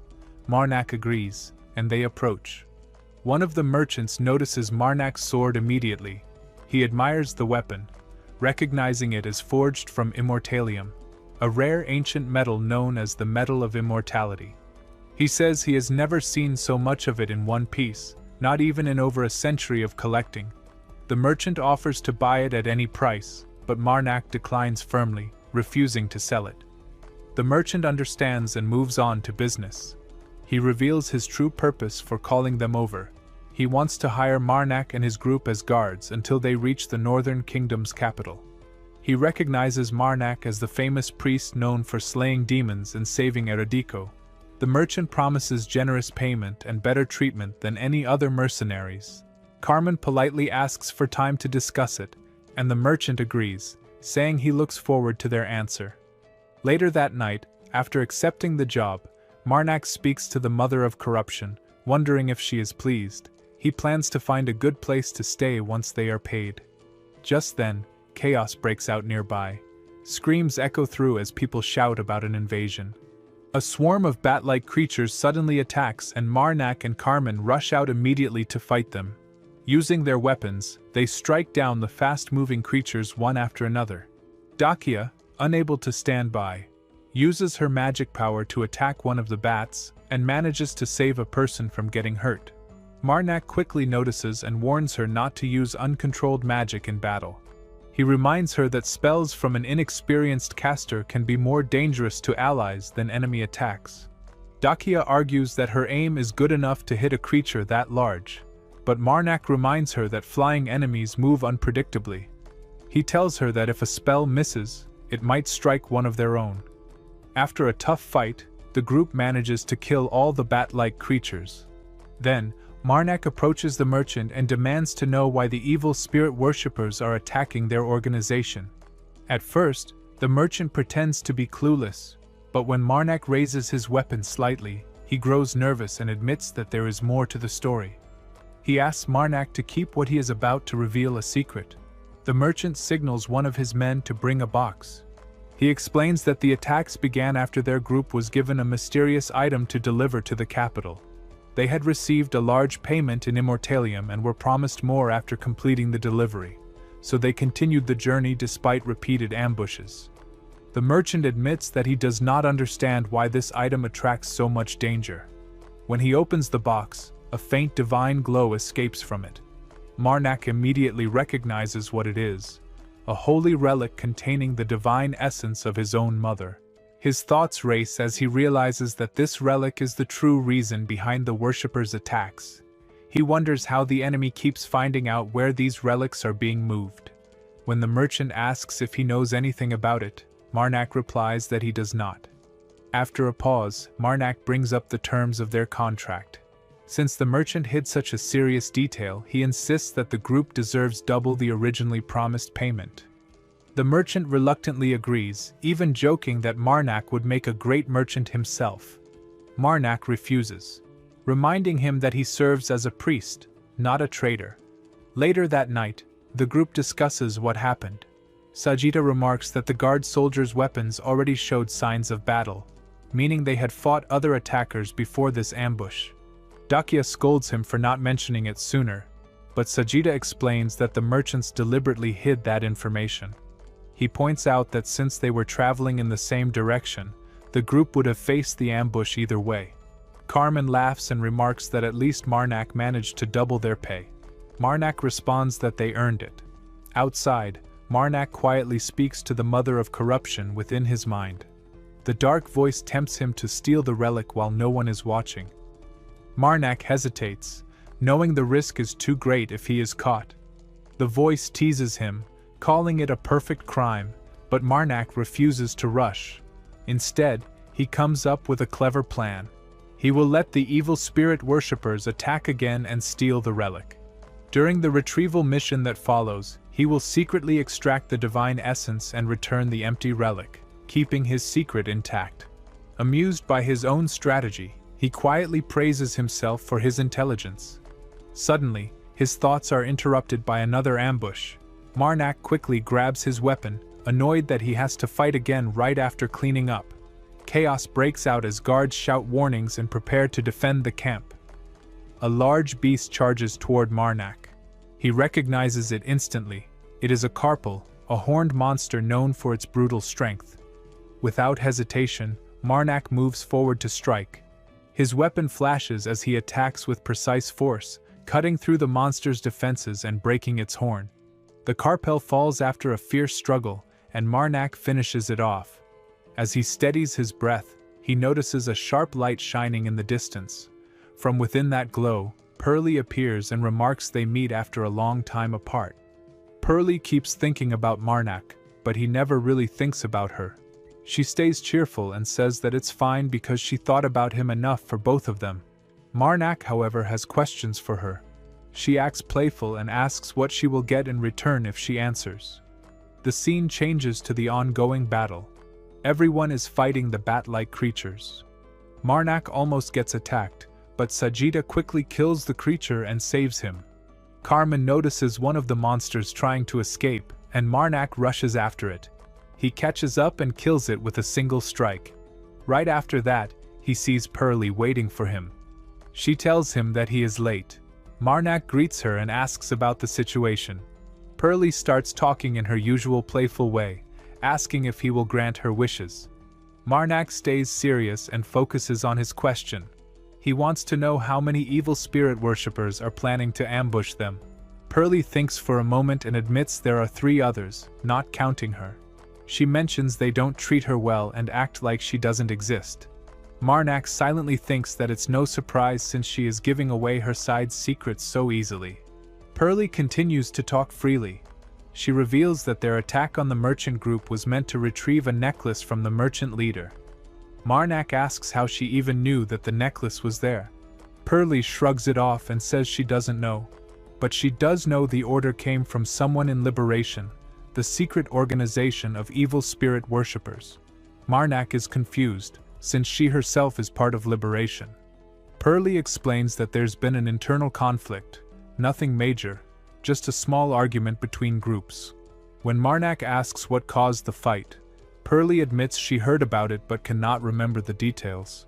She claims to be neutral and only works for money or materials. She adds that she uses the materials to make her dolls, and reveals that she is a priestess who worships an entity called the Shaking String. Marnak realizes that the person standing in front of him is not the real Pearly, but one of her dolls, just like before. Before leaving, Pearly warns Marnak to be careful because her allies might be plotting something behind her back. Marnak, curious, asks why she is being so kind to him. Pearly teases him, saying that the reason for her kindness is a very different kind of question. Marnak suddenly loses interest and decides not to ask further. She becomes frustrated, begging him to ask anyway, but he refuses. He then tells her to answer what she wanted from him instead. Pearly smiles and says she will tell him next time they meet. Marnak doesn't hesitate. He kills her doll with a strike and quietly bids her goodbye. Later that night, Dakia approaches Marnak. He tells her she should rest since they might be attacked again soon. Dakia agrees but mentions she didn't see him earlier and asks where he was. Marnak lies, saying he chased a creature and thought he sensed the presence of an evil spirit worshipper but found nothing when he arrived. Dakia expresses disappointment that he didn't get to fight one. She then notices his face is dirty and takes out her handkerchief to clean it. Marnak panics, trying to stop her because he doesn't want her handkerchief to get dirty. But Dakia insists and tells him she brought it for him anyway. She holds his hand and tells him to stop avoiding her. She gently wipes his face and hands him the handkerchief afterward, telling him to continue washing up himself. She wishes him good night and leaves. After she walks away, the mother of corruption, the dark entity inside Marnak, appears, jealous of Dakia's closeness to him. Marnak tells her that it's normal for people to wash their faces and she shouldn't be upset. He realizes his face is still hurting and wonders if she is even listening to him. The next day, while the group continues their journey through the snowy mountains, Marnak suddenly hears a deep rumbling sound. He senses danger and quickly realizes what it is. Not an ambush, but an avalanche. He yells for everyone to drop their belongings and run immediately.